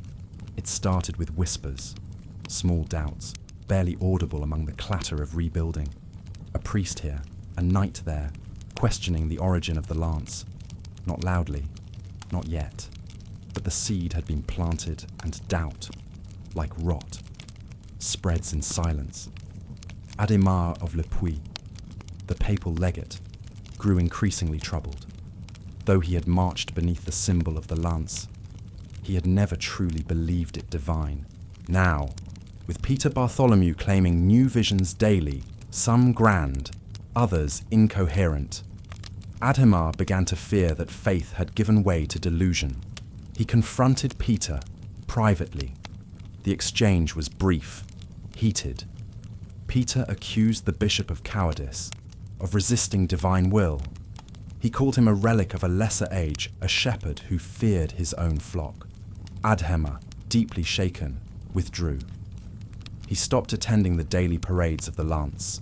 He began holding mass separately, quietly. He instructed his scribes to record every vision, every miracle, every contradiction Peter uttered. And then, in August 1098, Adhémar died. Fever, the doctors said. Exhaustion, others claimed. But many in the camp whispered it was judgment. Peter declared it a sign God purging unbelief. For Bohemond, the bishop's death was a gift. Without the Pope's direct representative, there was no one to challenge his authority. Raymond sulked. Godfrey said nothing. The power vacuum widened. And into that vacuum stepped faith unchained. Peter Bartholomew's visions grew more dramatic. He now claimed Christ himself had spoken to him in dreams, that the lance could not only defeat armies, but summon rain, purify the sick, even judge the righteous. He began issuing commandments, demanding purges of doubters, naming names.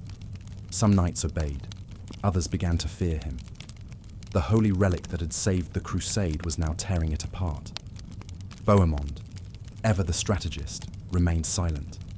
He never publicly denounced the lance, but he stopped referencing it in speeches. He posted guards outside his tent, not just for safety, but to prevent messengers of visions from entering. He knew what others were just now realizing. They had created a weapon with no handle. Meanwhile, the Crusader army remained frozen in Antioch. Jerusalem, the heart of the Crusade, still lay hundreds of miles to the south, but the roads were unguarded, the heat unbearable, supplies non-existent, and no one could agree on who should lead. Bohemond refused to march until his title, Prince of Antioch, was recognized by all. Raymond refused to leave without the lance and the full clergy. Godfrey remained a pillar, steady but undecided.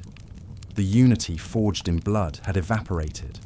All the while, Peter Bartholomew burned brighter and darker. He called for a trial by fire, a test, ancient and biblical. He would walk through flames carrying the lance. If he lived, the lance was divine. If not, the camp held its breath, and the fire was lit. The flames roared higher than a cathedral arch. The entire Crusader camp gathered on the banks of the Orontes that morning. Thousands of men, women, and children packed shoulder to shoulder. The city of Antioch at their backs, the river whispering behind them, and the crackling of fire ahead. At the center stood Peter Bartholomew, barefoot, robed in white, the holy lance in hand. He did not tremble. He did not speak. He merely looked toward heaven. A corridor of flame had been built 2 rows of pyres, fed with oil and cloth, stacked head high. A passage burned between them, long enough to test not just courage, but divine favor. The terms were simple if Peter could walk the full length and emerge alive. It was proof irrefutable that the lance was holy, and his visions were true. If he failed, if he faltered, if he burned, it would be a sign of deceit. Peter took 1 step forward, then another.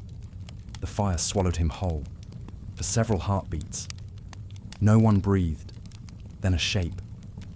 He emerged on the far side, blackened, coughing, blistered but alive.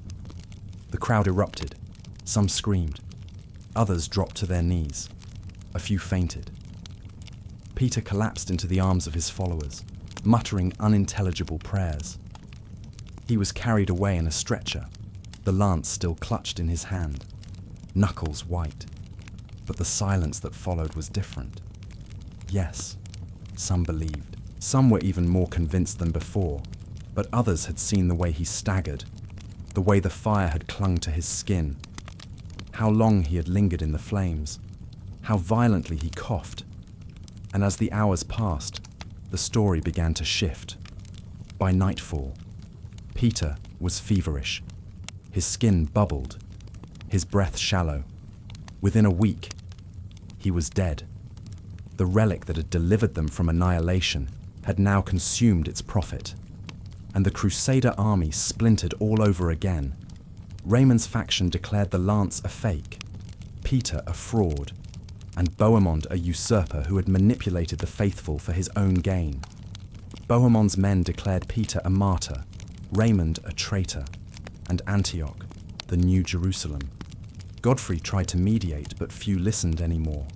The crusade had not died, but it had changed. Jerusalem still beckoned from the south. But the dream that began in Claremont of unity, piety, and divine purpose now lay buried in the scorched footprints of a madman with a spear. And yet, they marched. By early January 1099, a faction led by Raymond finally gathered enough supplies, men, and resolved to move south. They carried no lance, only memory, and the road ahead would be worse than anything they had faced before. Because Jerusalem was not only a city, it was an idea, and no idea bleeds quietly. The death of Peter Bartholomew echoed through Antioch like the final toll of a cracked bell. His body was wrapped in linen, buried beneath the ruins of the very church that once celebrated his visions. No relic marked his grave. No monument stood above the dirt. His followers scattered, some in grief, others in shame. But the damage had been done. The Crusaders no longer trusted miracles, no longer trusted each other. Bohemond remained in Antioch, now his principality in name and in force. He fortified towers, negotiated with Armenian nobles, and sent envoys back to the west. He had achieved his dream not of Jerusalem, but of a throne. To him, the crusade had already succeeded. Raymond, meanwhile, grew hollow. Peter's fall had crushed the pious fire that had once driven him. He still spoke of Jerusalem, still rallied men, but now more like a weary priest than a warrior. His following shrank, some deserted, others defected to Godfrey's column, where stoicism had replaced prophecy. Godfrey himself emerged as the quiet center. He did not fight for Antioch. He did not claim relics. He simply prepared for the real war. He gathered horses, repaired armor, sent scouts to the south, and waited. It was Godfrey, not Bohemond, not Raymond, who came to embody the final march. In spring 1099, 2 years after the crusade had begun, the remnants of the army gathered once more outside the gates of Antioch, now Crusader-held, yet fractured. No longer tens of thousands, only a few thousand remained. Many were scarred, many limped. Few had clean armor, none had illusions. But they carried something heavier than relics now, the memory of every friend buried beneath foreign soil, and the knowledge that the dream of Jerusalem was no longer about redemption, it was about survival. They marched in silence, past broken cities, past empty shrines, past villages that whispered and watched. They were not hailed, they were not feared, they were only seen, as ghosts in armor, as warnings from heaven, as the last breath of a miracle gone wrong. The road south loomed like a judgment. For those who stayed behind in Antioch Bohemond and his new court, the crusade was over. Their victory was carved into stone walls and new thrones. Antioch was theirs. and the price paid in lives had secured a kingdom. But for those who marched on Raymond, Godfrey, Tancred, and the battered remnants of the host, it was only the beginning of the end. The path from Antioch to Jerusalem was not paved in gold. It was a trail of bones. Villages turned away the army, fearing plague or wrath. Muslims watched from the hills, choosing ambushes over open war. Even Christian enclaves hesitated to aid the Franks, remembering the madness at Antioch. Food was scarce, water worse. Yet, with every step, Jerusalem drew closer, and so did reckoning. Within the marching column, old wounds festered. Some knights blamed Peter Bartholomew for their misfortunes. Others blamed Bohemond, or Raymond, or even God. Clerics argued over relics. Nobles quarreled over banners. A few slipped away in the night, vanishing into the deserts. Godfrey pressed on, silent, firm, carrying no relic-only duty. He knew the crusade no longer had a soul, only momentum. As the summer of 1099 approached, the army crested a final ridge, and there, on the horizon, bathed in golden haze, stood Jerusalem, the holy city, unconquered, untouched since Saladin had reclaimed it decades earlier. Its walls shone in the sun. Its gates were shut. Its defenders were ready, and the Crusaders, starved, divided, aged beyond their years, looked down upon it not with awe, but with hunger, because this was not a pilgrimage anymore. This was not a sacred vow. This was a siege, a final brutal act in a long, blood-wet play, and Jerusalem would not be redeemed by prayer, only by fire. They descended the ridge like men entering judgment. Jerusalem shimmered on the horizon not as a promise, but as a warning. The golden dome of the rock, the massive grey walls, the minarets piercing the sky, all stood like scars carved into the land. The Crusaders halted, not in reverence, but in disbelief. For 2 years, they had bled for this.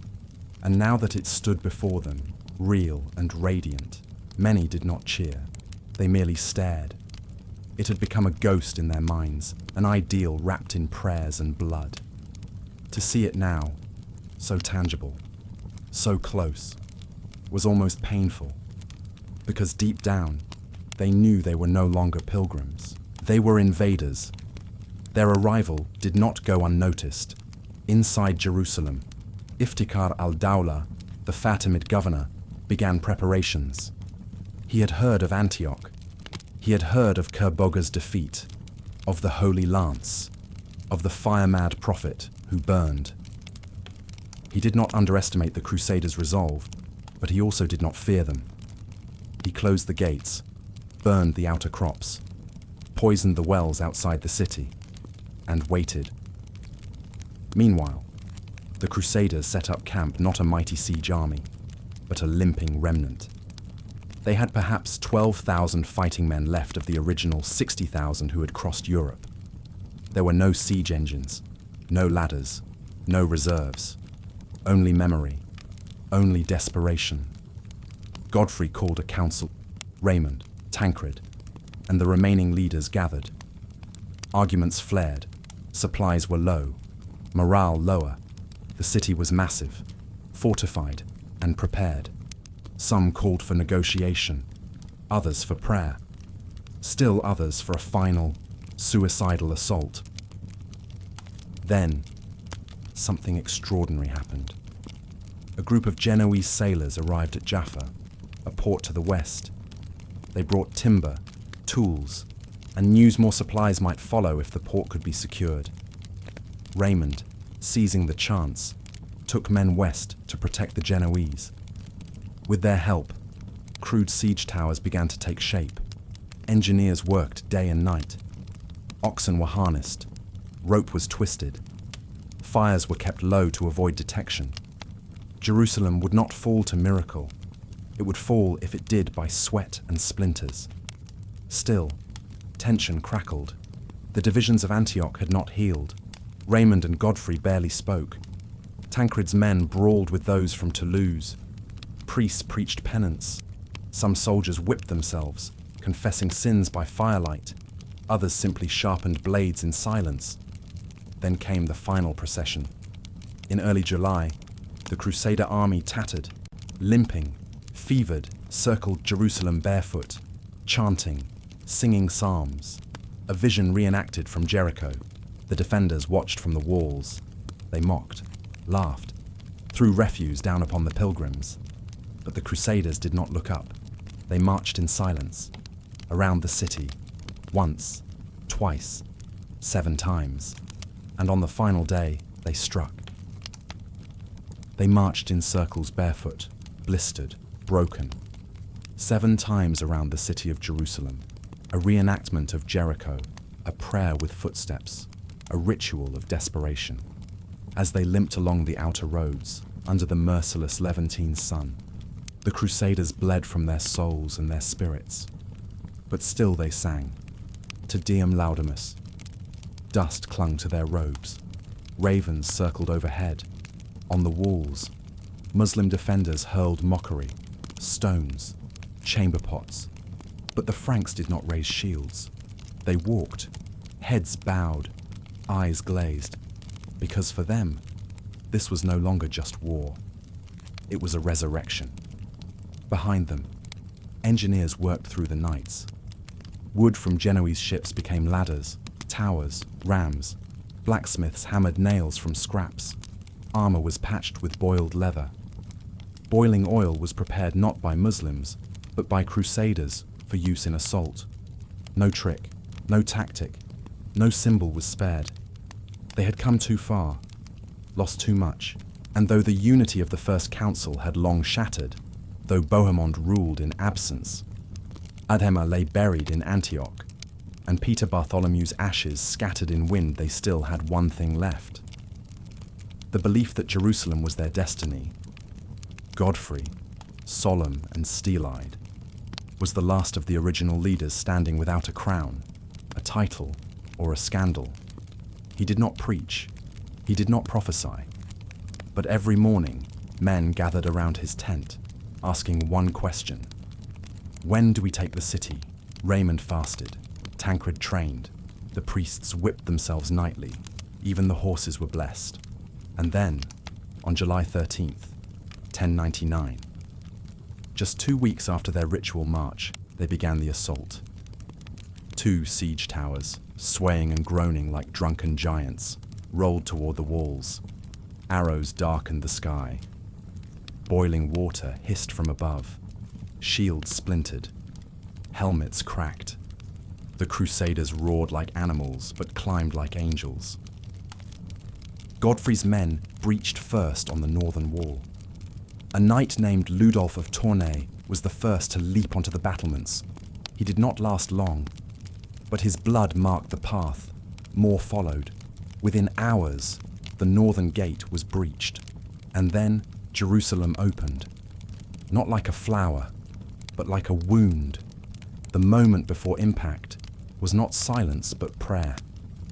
All across the Crusader camp, men knelt in the dust. The stench of blood and horses filled the air, but still they bowed. Knights, sergeants, cooks, flag bearers each whispered his own version of salvation. Some clutched rosaries, others clutched bits of bone said to be from saints. One man kissed the ground, sobbing, whispering a child's name. This was no longer about Jerusalem. It was about making death mean something, and the walls they loomed like judgment. The defenders had fortified every inch. Archers lined the towers. Muslim women carried water to the fighters. Children refilled quivers. Iftikhar al-Dawla, watching from the citadel, ordered reserves to wait until the second wave. He had survived sieges before. He believed the Franks would shatter against stone like waves against a cliff. He underestimated not their weapons, but their will. Godfrey's tower groaned forward, covered in hides to resist fire, from its roof. Archers fired relentlessly, picking off defenders one by one. Below, ladders were raised, then kicked down, then raised again. Every hand that reached the parapet was either cut, crushed, or burned, but they kept climbing. By noon, the first breach. Godfrey himself, shield raised, mouth silent, led the charge. He did not cry out, he simply climbed. When he reached the battlement, he did not cheer. He began to kill, efficient, focused, one blade stroke at a time, and the others followed. From the south, Raymond's men failed at first. Their tower burned. Many died screaming, but they kept the pressure, drawing defenders away. It was not heroism. It was necessity. There was no way back, no supplies behind them, no safe retreat, only forward or obliteration. By dusk, the northern gate collapsed. The Crusaders flooded in, not like liberators, but like a flood unleashed from a shattered dam. Years of starvation, of betrayal, of death, of false relics and lost friends, of desertion, fire, plague, and madness. It all broke free inside the city, and the blood began to flow. Jerusalem had fallen at least in part. But what entered the city was not an army. It was a storm. The Crusaders, driven by hunger, rage, and years of buried grief, unleashed a fury that even they did not recognize. Streets ran red. Bazaars became slaughterhouses. Temples, sanctuaries, homes, none were spared. A knight from Normandy was seen kneeling in blood waist deep, muttering Latin psalms while surrounded by corpses. Another, a German footman, climbed the Mount of Olives, planted a cross in the soil, and began screaming not in joy, but in madness. Inside the Al-Aqsa Mosque, dozens sought refuge. They were cut down where they prayed. Women were dragged from homes. Children too small to understand war vanished in the crush. Some Muslims tried to flee to the citadel. Others barricaded inside shrines. But the Crusaders saw no lines between combatant and innocent, because to them, every breath that spoke Arabic echoed the voice of Saladin. And Saladin had taken Jerusalem. Now, they were taking it back. Godfrey, to his credit, tried to maintain order. He sent patrols to stop looting, ordered the churches protected, called for mercy once the walls were secure. But by then, the blood had soaked too deep into the stones. The city cried, and none could hear. Raymond refused to enter the city until the killing subsided.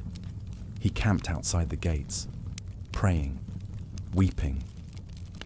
Others mocked him for cowardice. Some praised him for conscience. But no one followed him. Bohemond never came. Antioch was his crown, and Jerusalem no longer his concern. Tancred took the Temple Mount, claimed it as a prize. He was later seen weeping alone in the chapel of St. Anne. The priests marched through the streets singing the Te Deum while stepping over bodies. And Peter Bartholomew, once the voice of divine fury, was now a silent memory, buried in the scorched ground of a different holy city. That night, the stars over Jerusalem burned unusually bright. Some said it was God's light. Others said it was a warning, because what had been reclaimed with blood could only be held by fear. Inside the walls of Jerusalem, there was no triumph, only silence. As the siege dragged on, tension coiled in every alleyway. Markets had long shuttered. Wells were rationed. The scent of sweat and fear clung to the air like old incense. Mothers kept their children indoors, whispering prayers to God, Allah, or the saints, depending on their tongue. They all asked for the same thing, mercy. In the Al-Aqsa Mosque, scholars debated. Should they flee to Egypt? Should they surrender? Iftikhar al-Dawla gave no orders to abandon the city, but nor did he promise salvation. His garrison was strong, but small. His archers brave, but weary. And he knew what had happened at Antioch. He knew what might come. In the Jewish quarter, the elders met in hushed tones. Some urged negotiation, others resistance. But few could agree on what the Franks truly were. pilgrims, barbarians, angels of vengeance. One rabbi said quietly, "They do not come to rule, they come to purge." And far from the council halls and minarets, in narrow rooms carved from old Roman stone, the Eastern Christians, Greek Orthodox, Armenian, Syriac hid behind prayer and fear. To the Crusaders, their crosses were foreign, their rites heretical, their loyalties suspect. Some hoped to be spared. Many feared they would not be. And then, on the day the gates broke, time stopped. From the rooftops, people saw the northern towers collapse in flame. Horns sounded, dust rose. The sound of iron against flesh echoed louder than any church bell. The horizon darkened with banners, crosses, lions, blood. Fathers pushed children into cellars. Old women ran for convents. Some stood still, clutching scripture, eyes wide with fatal acceptance.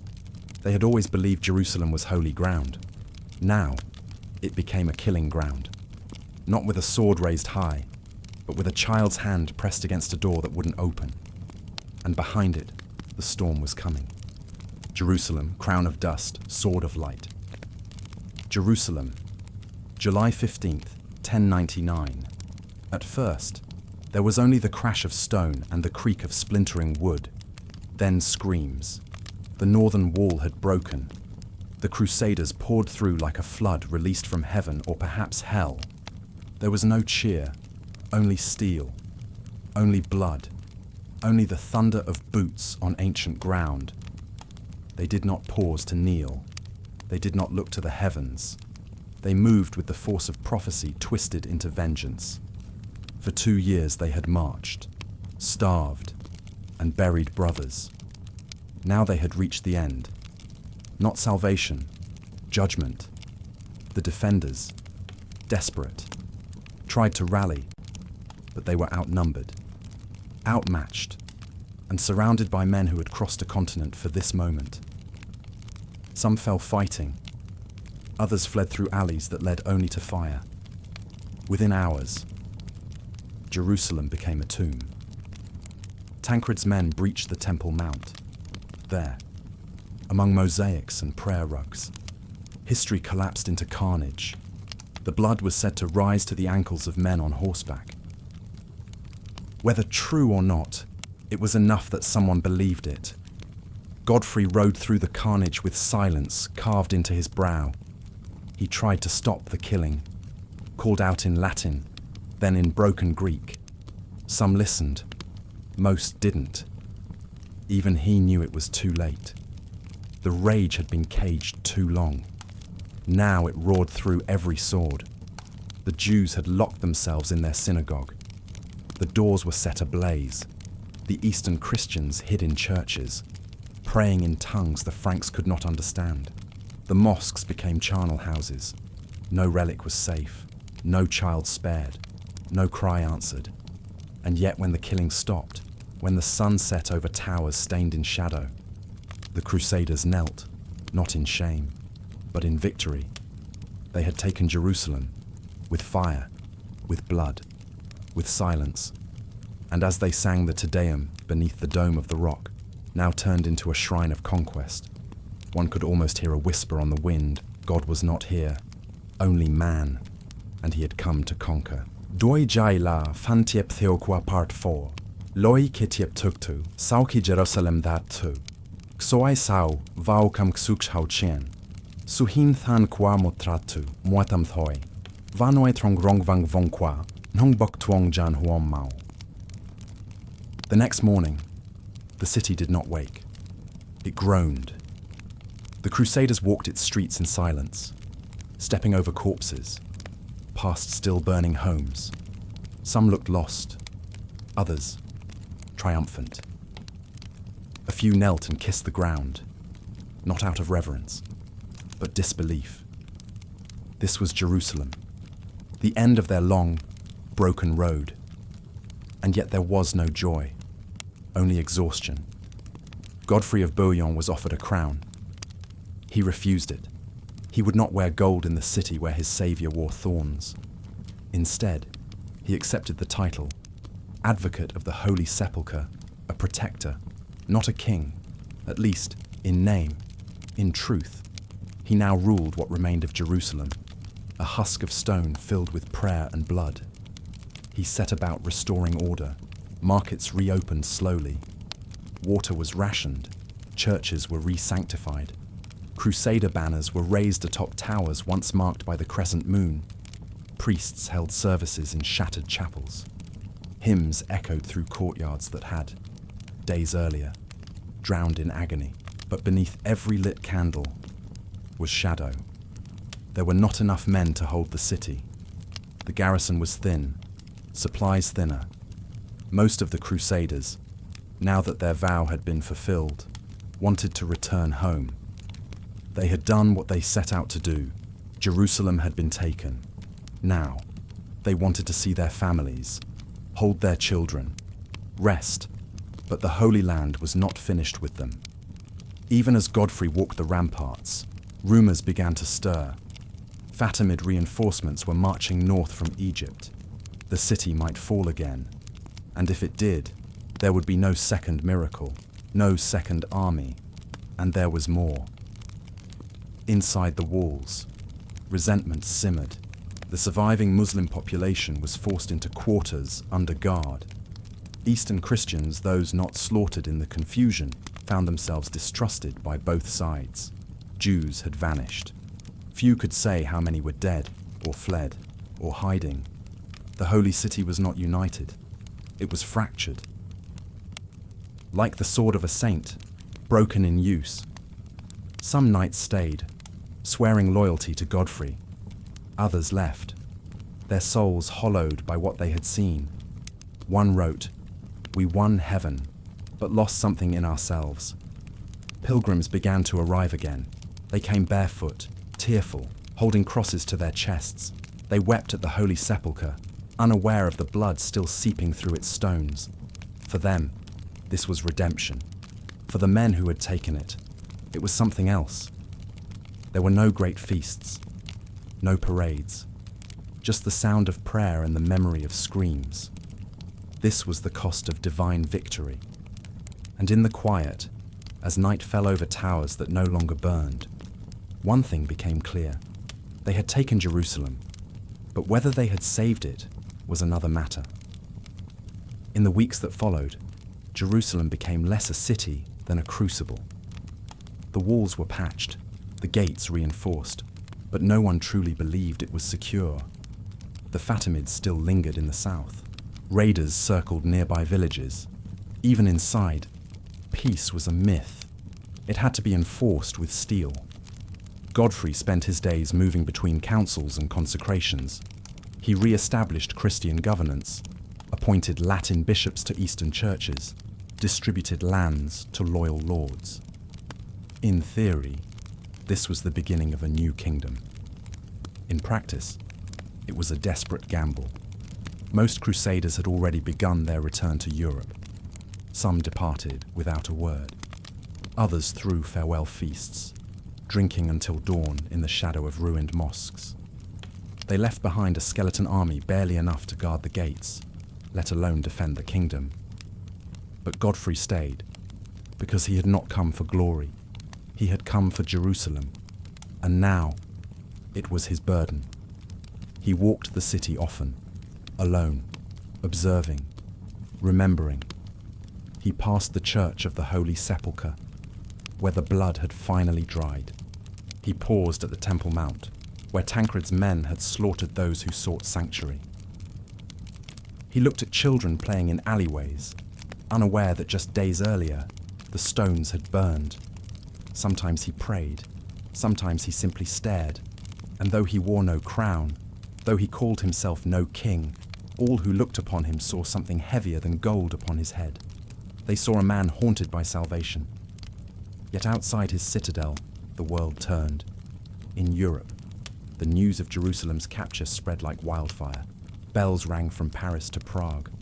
Monasteries held vigils. Priests declared it proof of divine favor. Pilgrims surged toward the east once more, many poor, some old, all desperate to see the land touched by Christ and drenched in Christian blood. But there were other rumors, too, of what had been done, of the massacres, of the relics, of the madness. Whispers grew. Some said the Crusaders had become worse than the Saracens they had fought. Others called it holy justice. Most simply chose what to believe. In the Holy Land, belief had no such luxury. One evening, as a red sun set over the hills of Judea, a messenger arrived. The Fatimid army was coming, 30,000 strong. Godfrey gathered his men, what few remained. They would meet them in the field, near Ascalon, because though the city had been won, the war had not ended. The sword had only just been unsheathed. The plain of Ascalon shimmered with heat. Olive groves wilted in the wind, and at the edge of the horizon dust. 30,000 Fatimid troops, marching from Egypt, armoured, disciplined, and determined to take back what they believed was rightfully theirs. Godfrey stood before his men, barely 1,000 knights, a few thousand infantry, the remnants of an army that had once stormed the walls of Jerusalem. They had no time to build fortifications, no chance to rest. They marched south the moment the threat was confirmed. They arrived before dawn, and when the sun rose, so did their swords. Godfrey's plan was simple: strike first, strike hard, sow chaos before the Fatimids could organize. They attacked in tight formation, with cavalry at the flanks and infantry holding the center. No one waited for banners or trumpets. There was no time for ceremony. The charge began with a cry Deus Vult. It tore across the battlefield like a storm. The clash was thunder. Horses screamed, shields splintered. Men fought hand to hand beneath the scorching sky, not for glory, but because there was no home to return to if they failed. Tancred, bloodied and grinning, led a flanking maneuver that shattered the Fatimid left. Raymond charged straight into the center, his banner rising like a defiant flame. And Godfrey, ever the stoic, fought where the line was weakest, blade in one hand, cross in the other. By midday, the Fatimids broke. Some fled to the coast, others died in place. Few reached the city walls of Ascalon, even fewer escaped. The Crusaders did not pursue far. They had won but barely. Their dead lay in twisted heaps beside shattered shields. Godfrey ordered them buried with prayer and silence. And then, just as quickly as it had begun, the battle was over. Jerusalem was safe, for now. They returned to the holy city not as heroes, but as survivors. The people met them with songs, but the warriors did not sing back. Their eyes had seen too much. They knew what had been preserved was not peace but the chance to fight another day. That night, candles flickered in every chapel. Priests gave thanks, mothers wept, and Godfrey, newly crowned in the eyes of men, if not in gold, stood upon the battlements of Jerusalem and looked toward the darkening south. He did not smile. He did not rest, because the Holy Land never sleeps. It only waits. The months that followed brought a strange quiet to Jerusalem. The city breathed again shallow, uncertain. Markets reopened. Pilgrims arrived. Monks scrubbed blood from church floors and sang hymns beneath cracked arches. Latin priests took over Eastern altars. Laws were rewritten. Streets renamed. But beneath the surface, nothing had healed. The Muslim world, stunned by the loss of Jerusalem and the humiliation at Ascalon, did not forget. Messengers rode day and night to Damascus, Cairo, Baghdad. Scholars debated, sultans planned, and in dark corners, vengeance began to take shape. The Jews who had survived the siege lived in shadows. Many had fled. Others remained silent. Their synagogues were ashes, their futures uncertain. The Eastern Christians, the Greeks, Armenians, Copts found themselves ruled by men who neither understood their language nor cared for their traditions. Suspicion fell on all who had not worn Latin mail. Jerusalem had been taken. but it did not belong to all who lived there. Godfrey ruled for less than a year. He died in July 1100, likely of illness, though some whispered poison. He was buried in the Church of the Holy Sepulchre, not as king, but as advocate of the Holy City. His brother, Baldwin, took up the mantle and declared himself king. The title Godfrey had refused. Baldwin embraced. The kingdom of Jerusalem was born not of God's will, but of human ambition. And so the First Crusade ended, not with the crowning of saints, but with the forging of a crown in fire. The survivors returned home as legends. Songs were written, tapestries woven, churches dedicated to their names. Europe saw them as heroes, but the East remembered them differently. In Damascus, children learned new words for horror. In Cairo, imams prayed for warriors to rise. In the shattered silence of Jerusalem, ghosts lingered. And far to the north, in the hills of Anatolia, a new generation of knights sharpened their blades. Because the Holy Land was not healed, it had only been paused, and the next crusade was already stirring in the hearts of men. The embers of the First Crusade did not die. They smouldered. In every church that rang bells for Jerusalem, in every sermon that praised Godfrey, in every marketplace where relics of the Holy City were sold, there lay a spark, a quiet whisper that what was done once could be done again. Children grew up hearing stories of knights who walked across continents and conquered cities with God's blessing. Pilgrims wept not just at holy places, but at the memory of those who had died to reclaim them. And in the courts of Europe, younger sons with no land and too much pride dreamed of their own holy conquest. The church encouraged it. The popes saw what power it had brought. One papal decree had moved tens of thousands, had changed the shape of the world, had built a Latin kingdom in the East. They would not forget that lesson, but neither would the enemies they had made. In Aleppo, Damascus, and Mosul, leaders trained new armies. Preachers retold what had happened at Jerusalem not as divine punishment, but as proof of Western cruelty. The loss of the holy city became a wound and a weapon. The idea of jihad, once distant, now burned with purpose. And so the balance teetered. The Franks, as they came to be called, had carved out a foothold in a sea of resentment, a thin, fragile kingdom on the edge of a world that would never accept them. They built castles, they trained militias, they prayed, but they also feared, because they knew what few back in Europe understood, that Jerusalem was not a prize, it was a burden. To take it was to awaken every old hatred, to hold it was to challenge history itself, and to lose it, that they would learn in time.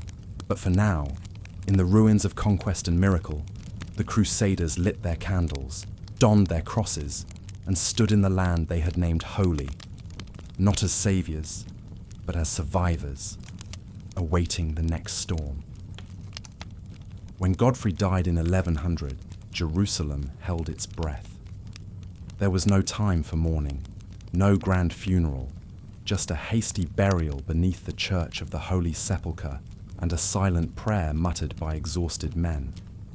He had been the bridge between conquest and rule, neither king nor priest, but both. Now, that bridge was gone. His brother Baldwin, ambitious and pragmatic, claimed power quickly. He arrived from Edessa, cloaked not in humility, but in command. Within weeks, he was crowned the first king of Jerusalem, not advocate, not steward, but king. It was a quiet betrayal of Godfrey's vow, but no one resisted, because Baldwin brought soldiers, he brought gold, he brought a vision. He would make Jerusalem a kingdom by sword, coin, and cross, and the church followed. Papal legates arrived, bringing authority and new titles. Bishops were appointed, papal banners unfurled. Latin rule was cemented in cathedral stone and parchment ink. But the walls still bled. Outside the gates, small villages were burned by raiders, trade routes were choked, and rumors swirled that more Muslim armies were gathering to retake the city. Baldwin responded not with diplomacy, but with conquest. He marched south, took port towns, struck truces with Arab leaders, used force when trust failed, and he built fortresses sturdy, imposing, set atop hills and crossroads, castles not just of stone, but of warning. The kingdom was becoming real, but not safe. In 1101, new crusading armies arrived this time, from Germany, Lombardy, and France. They had heard of Jerusalem's fall, of God's victory. They came with hope, and many perished before they saw the city. Turkish ambushes shattered them in Anatolia. Few survivors made it to the Holy Land. Those who did brought stories not of glory, but slaughter. The dream of the First Crusade, the myth of divine favor, was already cracking, and still the pilgrims came, poor, sick, zealous. Some died on the road. Others were robbed.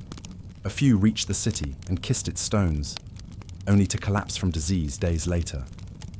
To live in Jerusalem was to live in limbo. Baldwin reigned. Tancred ruled in the north. Raymond had carved out lands in Tripoli. The Latin East was not unified. It was fragmented kingdoms born of blood, each wary of the other. And yet, for a moment, they stood. A kingdom built on martyrdom, held by oaths, watched by ghosts. But no kingdom lasts forever. And already, across the deserts, a shadow was rising. It wore no crown, but it carried memory, and it remembered who had bled when the crosses came. The kingdom of Jerusalem survived but barely. For years, it held on through uneasy alliances and relentless fortification. Castles sprouted along the coast like Teeth Caesarea, Arsuf, Ashkelon, looming just beyond reach. Military orders, once humble monks with swords, grew into powers unto themselves. The Knights Templar, the Hospitallers, founded to protect pilgrims. They soon became the steel spine of the Latin states vowed to poverty, but rich in land and blood. And still, the roads to Jerusalem flowed with feet. Pilgrims of every kind, nobles, peasants, warriors, mystics arrived seeking redemption. Some were devout, others desperate. A few came not for prayer, but profit. The holy city became both shrine and market. Gold changed hands in the shadow of the sepulchre. Sins were confessed beside stalls selling relics real and fake. Arabic echoed in the bazaars, Greek in the churches, Latin in the courts. It was a city of God, ruled by contradiction. But outside its walls, resentment hardened into resolve. In Damascus, a warrior named Zengi was rising. In Mosul, Baghdad, Aleppo emirs and sultans watched, waited, and planned. The initial shock of the crusade had passed. Now came the response, one that would not be fragmented, one that would be fierce. And in Europe, the memory of Jerusalem's conquest faded into legend. The sermons grew louder, the stories became cleaner, the blood was forgotten, only the banners remained. But in the East, they remembered the massacres, the desecrations, the arrogance. And when the Second Crusade was called nearly 50 years later, it would not find the Holy Land unprepared. The Crusaders believed they had won God's favor, but in truth, they had only won time. The storm was not over, it had only just begun. Time passed. Children were born in Jerusalem who had never seen Europe. Sons of knights played in the courtyards of churches built atop ruins. Latin became a living language in the bazaars. Some settlers married local women, Greek, Armenian, Arab, learning to live in a land that was never truly theirs. A culture emerged neither fully Western nor Eastern. Crusader kings held court in Arabic-tiled halls. Muslim physicians treated Christian lords. Jewish scribes copied Latin charters. It was fragile, tense, but real. They called themselves Franks, but they were becoming something else. Yet the walls around them never forgot. The Islamic world had begun to unify slowly, relentlessly. A new generation of leaders rose not from courts, but from campaigns. They no longer saw the Crusaders as a temporary nuisance. They saw them as invaders, usurpers, and they planned accordingly. In the West, few noticed. Europe was distracted by wars, reforms, power struggles. The Crusader states became distant news mentioned in prayers, remembered in songs, but slowly slipping from the minds of kings. Until the next call came, and when it did, it was not the same. The Second Crusade would be bloodier.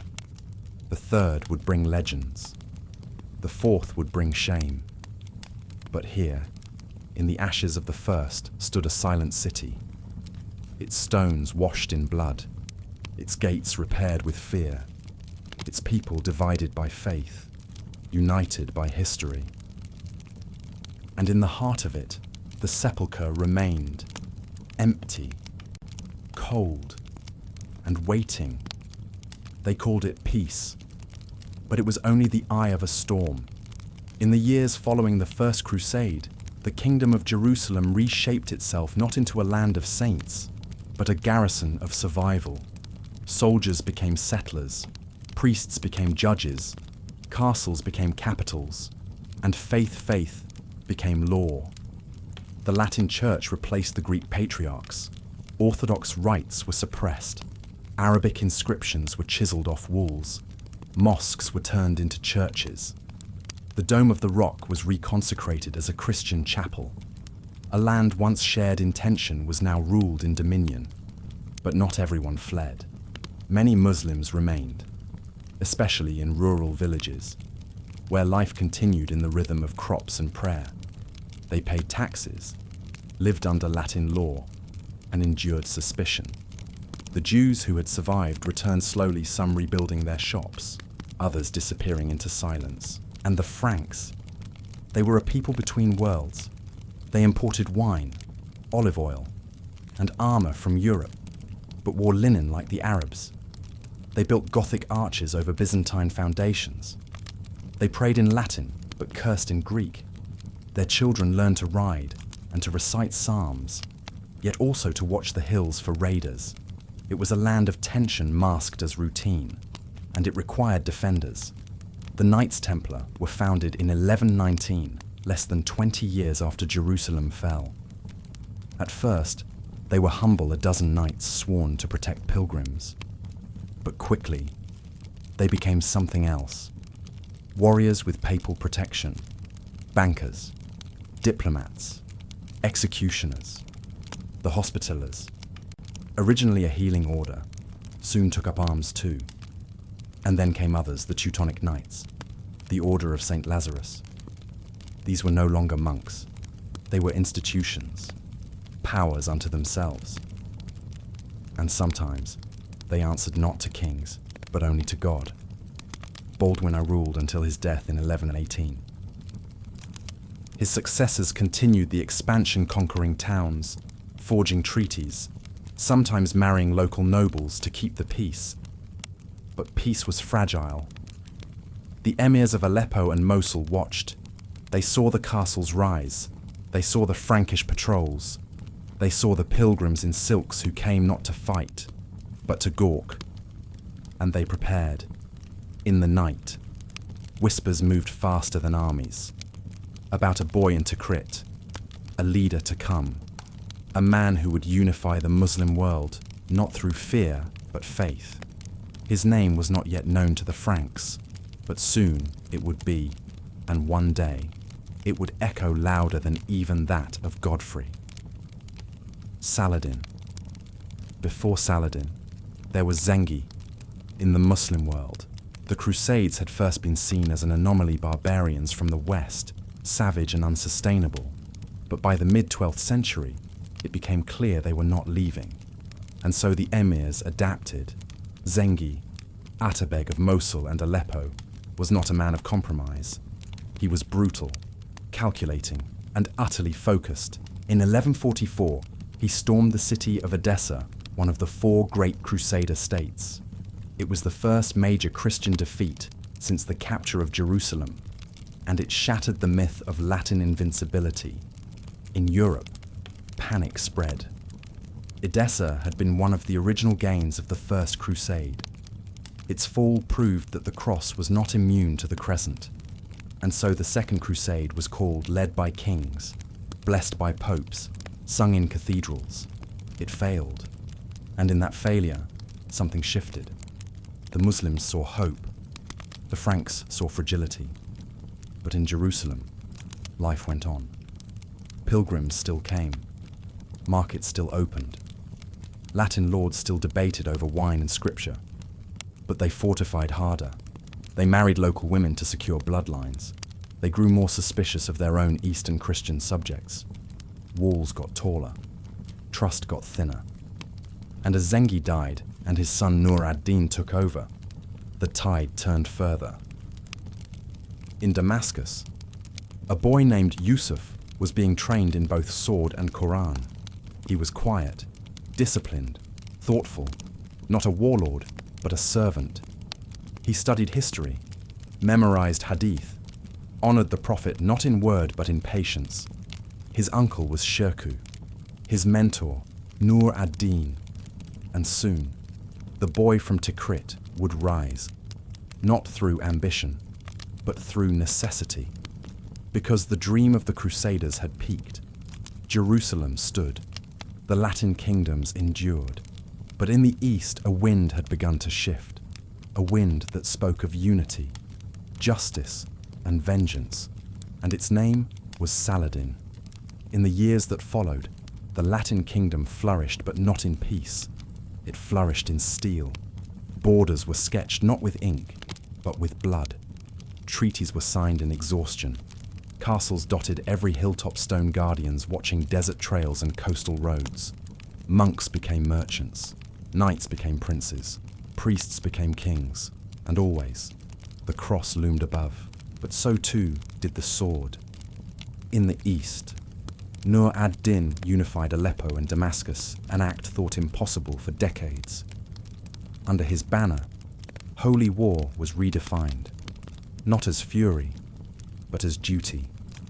Jihad became institutionalized. The memory of Jerusalem's fall became a rallying cry, repeated in sermons, carved into gates, sung by children. And when Nur ad-Din died, his students stepped forward, not with shouts, with silence. Saladin. He took Egypt not in rage, but in precision. He led in humility. He forgave when he could have condemned. His greatness came not only in victory, but in restraint. But make no mistake, he remembered.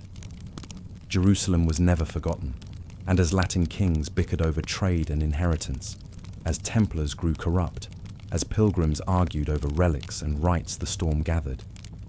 A century after Godfrey's footsteps first echoed in the Holy Sepulchre, a new army would come, not from France, not from Germany, but from the deserts, valleys, and riverbanks of the East.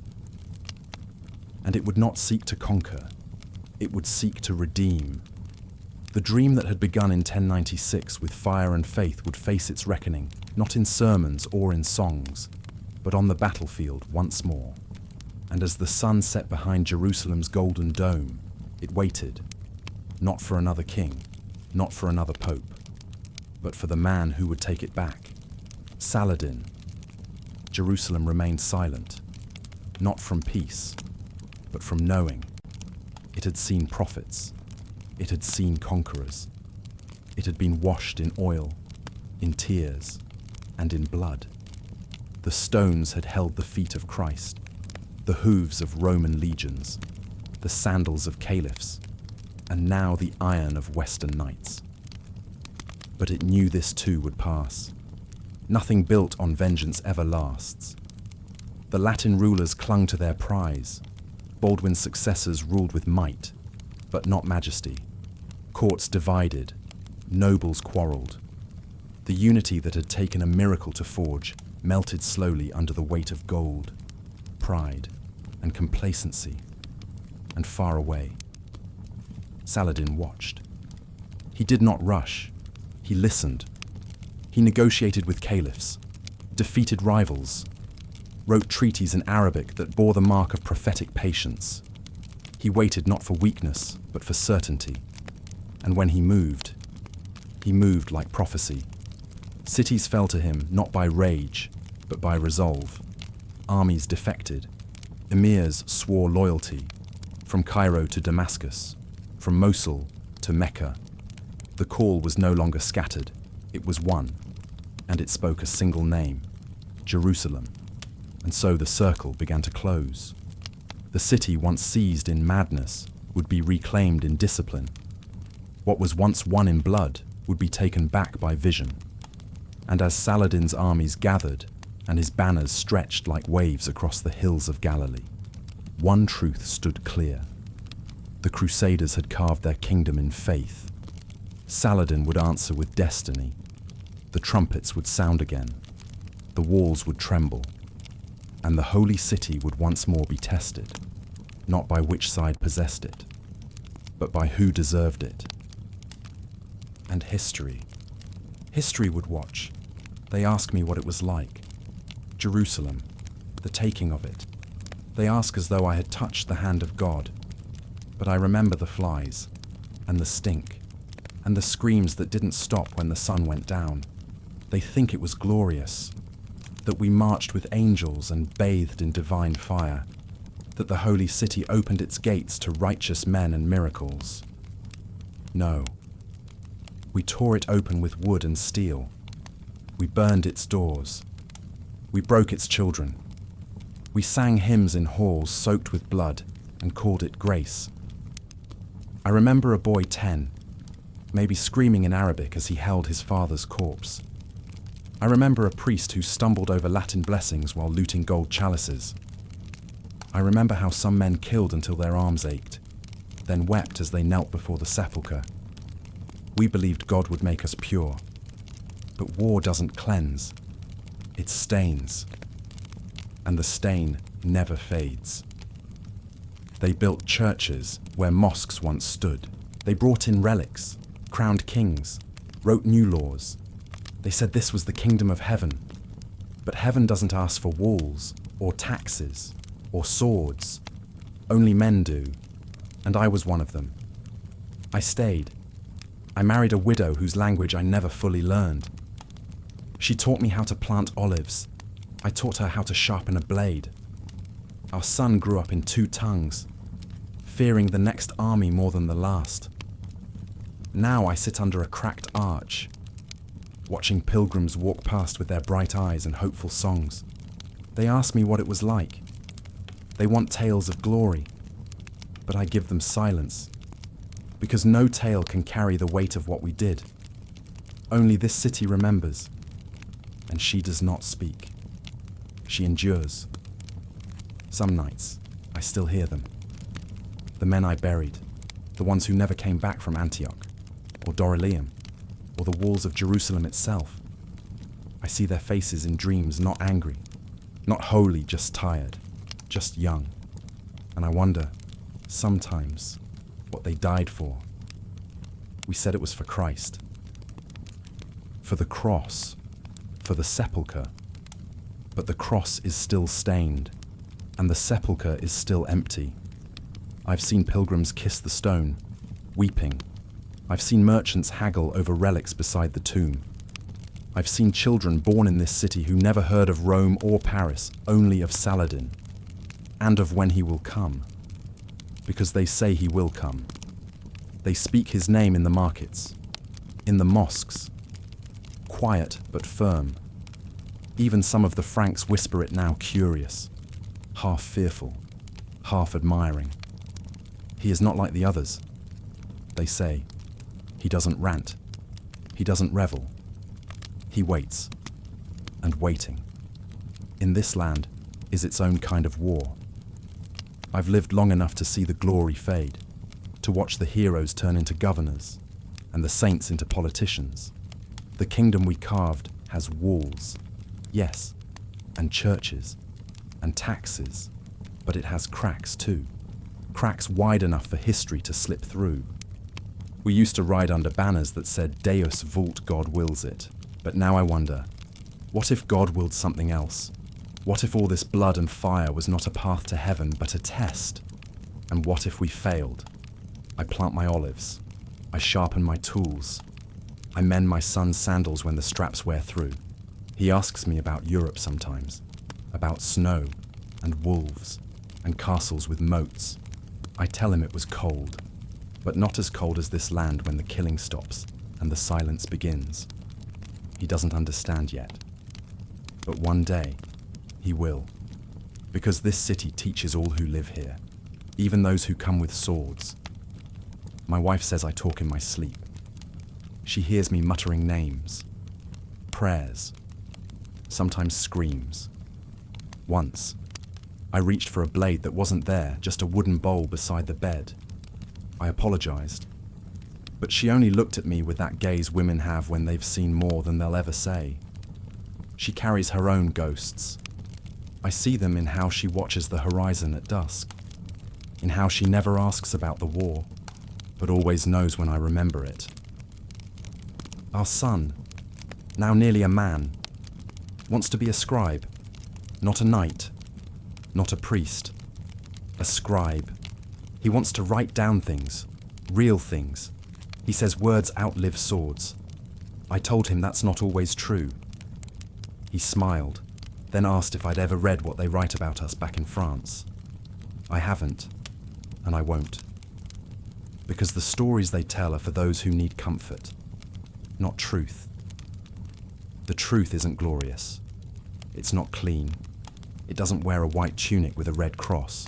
It wears dust and regret and questions without answers. But still, we endure. This city endures. They say Saladin will come. Maybe he will, and maybe he'll take it, and maybe others will come after him to take it again and again. But maybe, just maybe, someone will come not to take, but to understand. That's what my son says. Anyway, and I want to believe him, because if I don't, then all that blood was only blood. This morning, I gave my son my old sword, not as a weapon, as a reminder. He looked at it like it was an artifact from another world, polished steel, dulled at the edge. The hilt still smells faintly of sweat and cedar oil. He ran his fingers over the nicks in the blade, each one a wound I'd rather forget. He asked me if I wanted him to carry it. I told him no. Carry a pen, carry a book, carry the memory of what it cost us to raise that sword, but don't raise it again unless the silence becomes unbearable. He nodded, didn't argue. That's how I knew he'd understood. I watched him walk down the alley scrolls under one arm, the sword tied across his back like a burden, not a prize. And I sat back in my chair.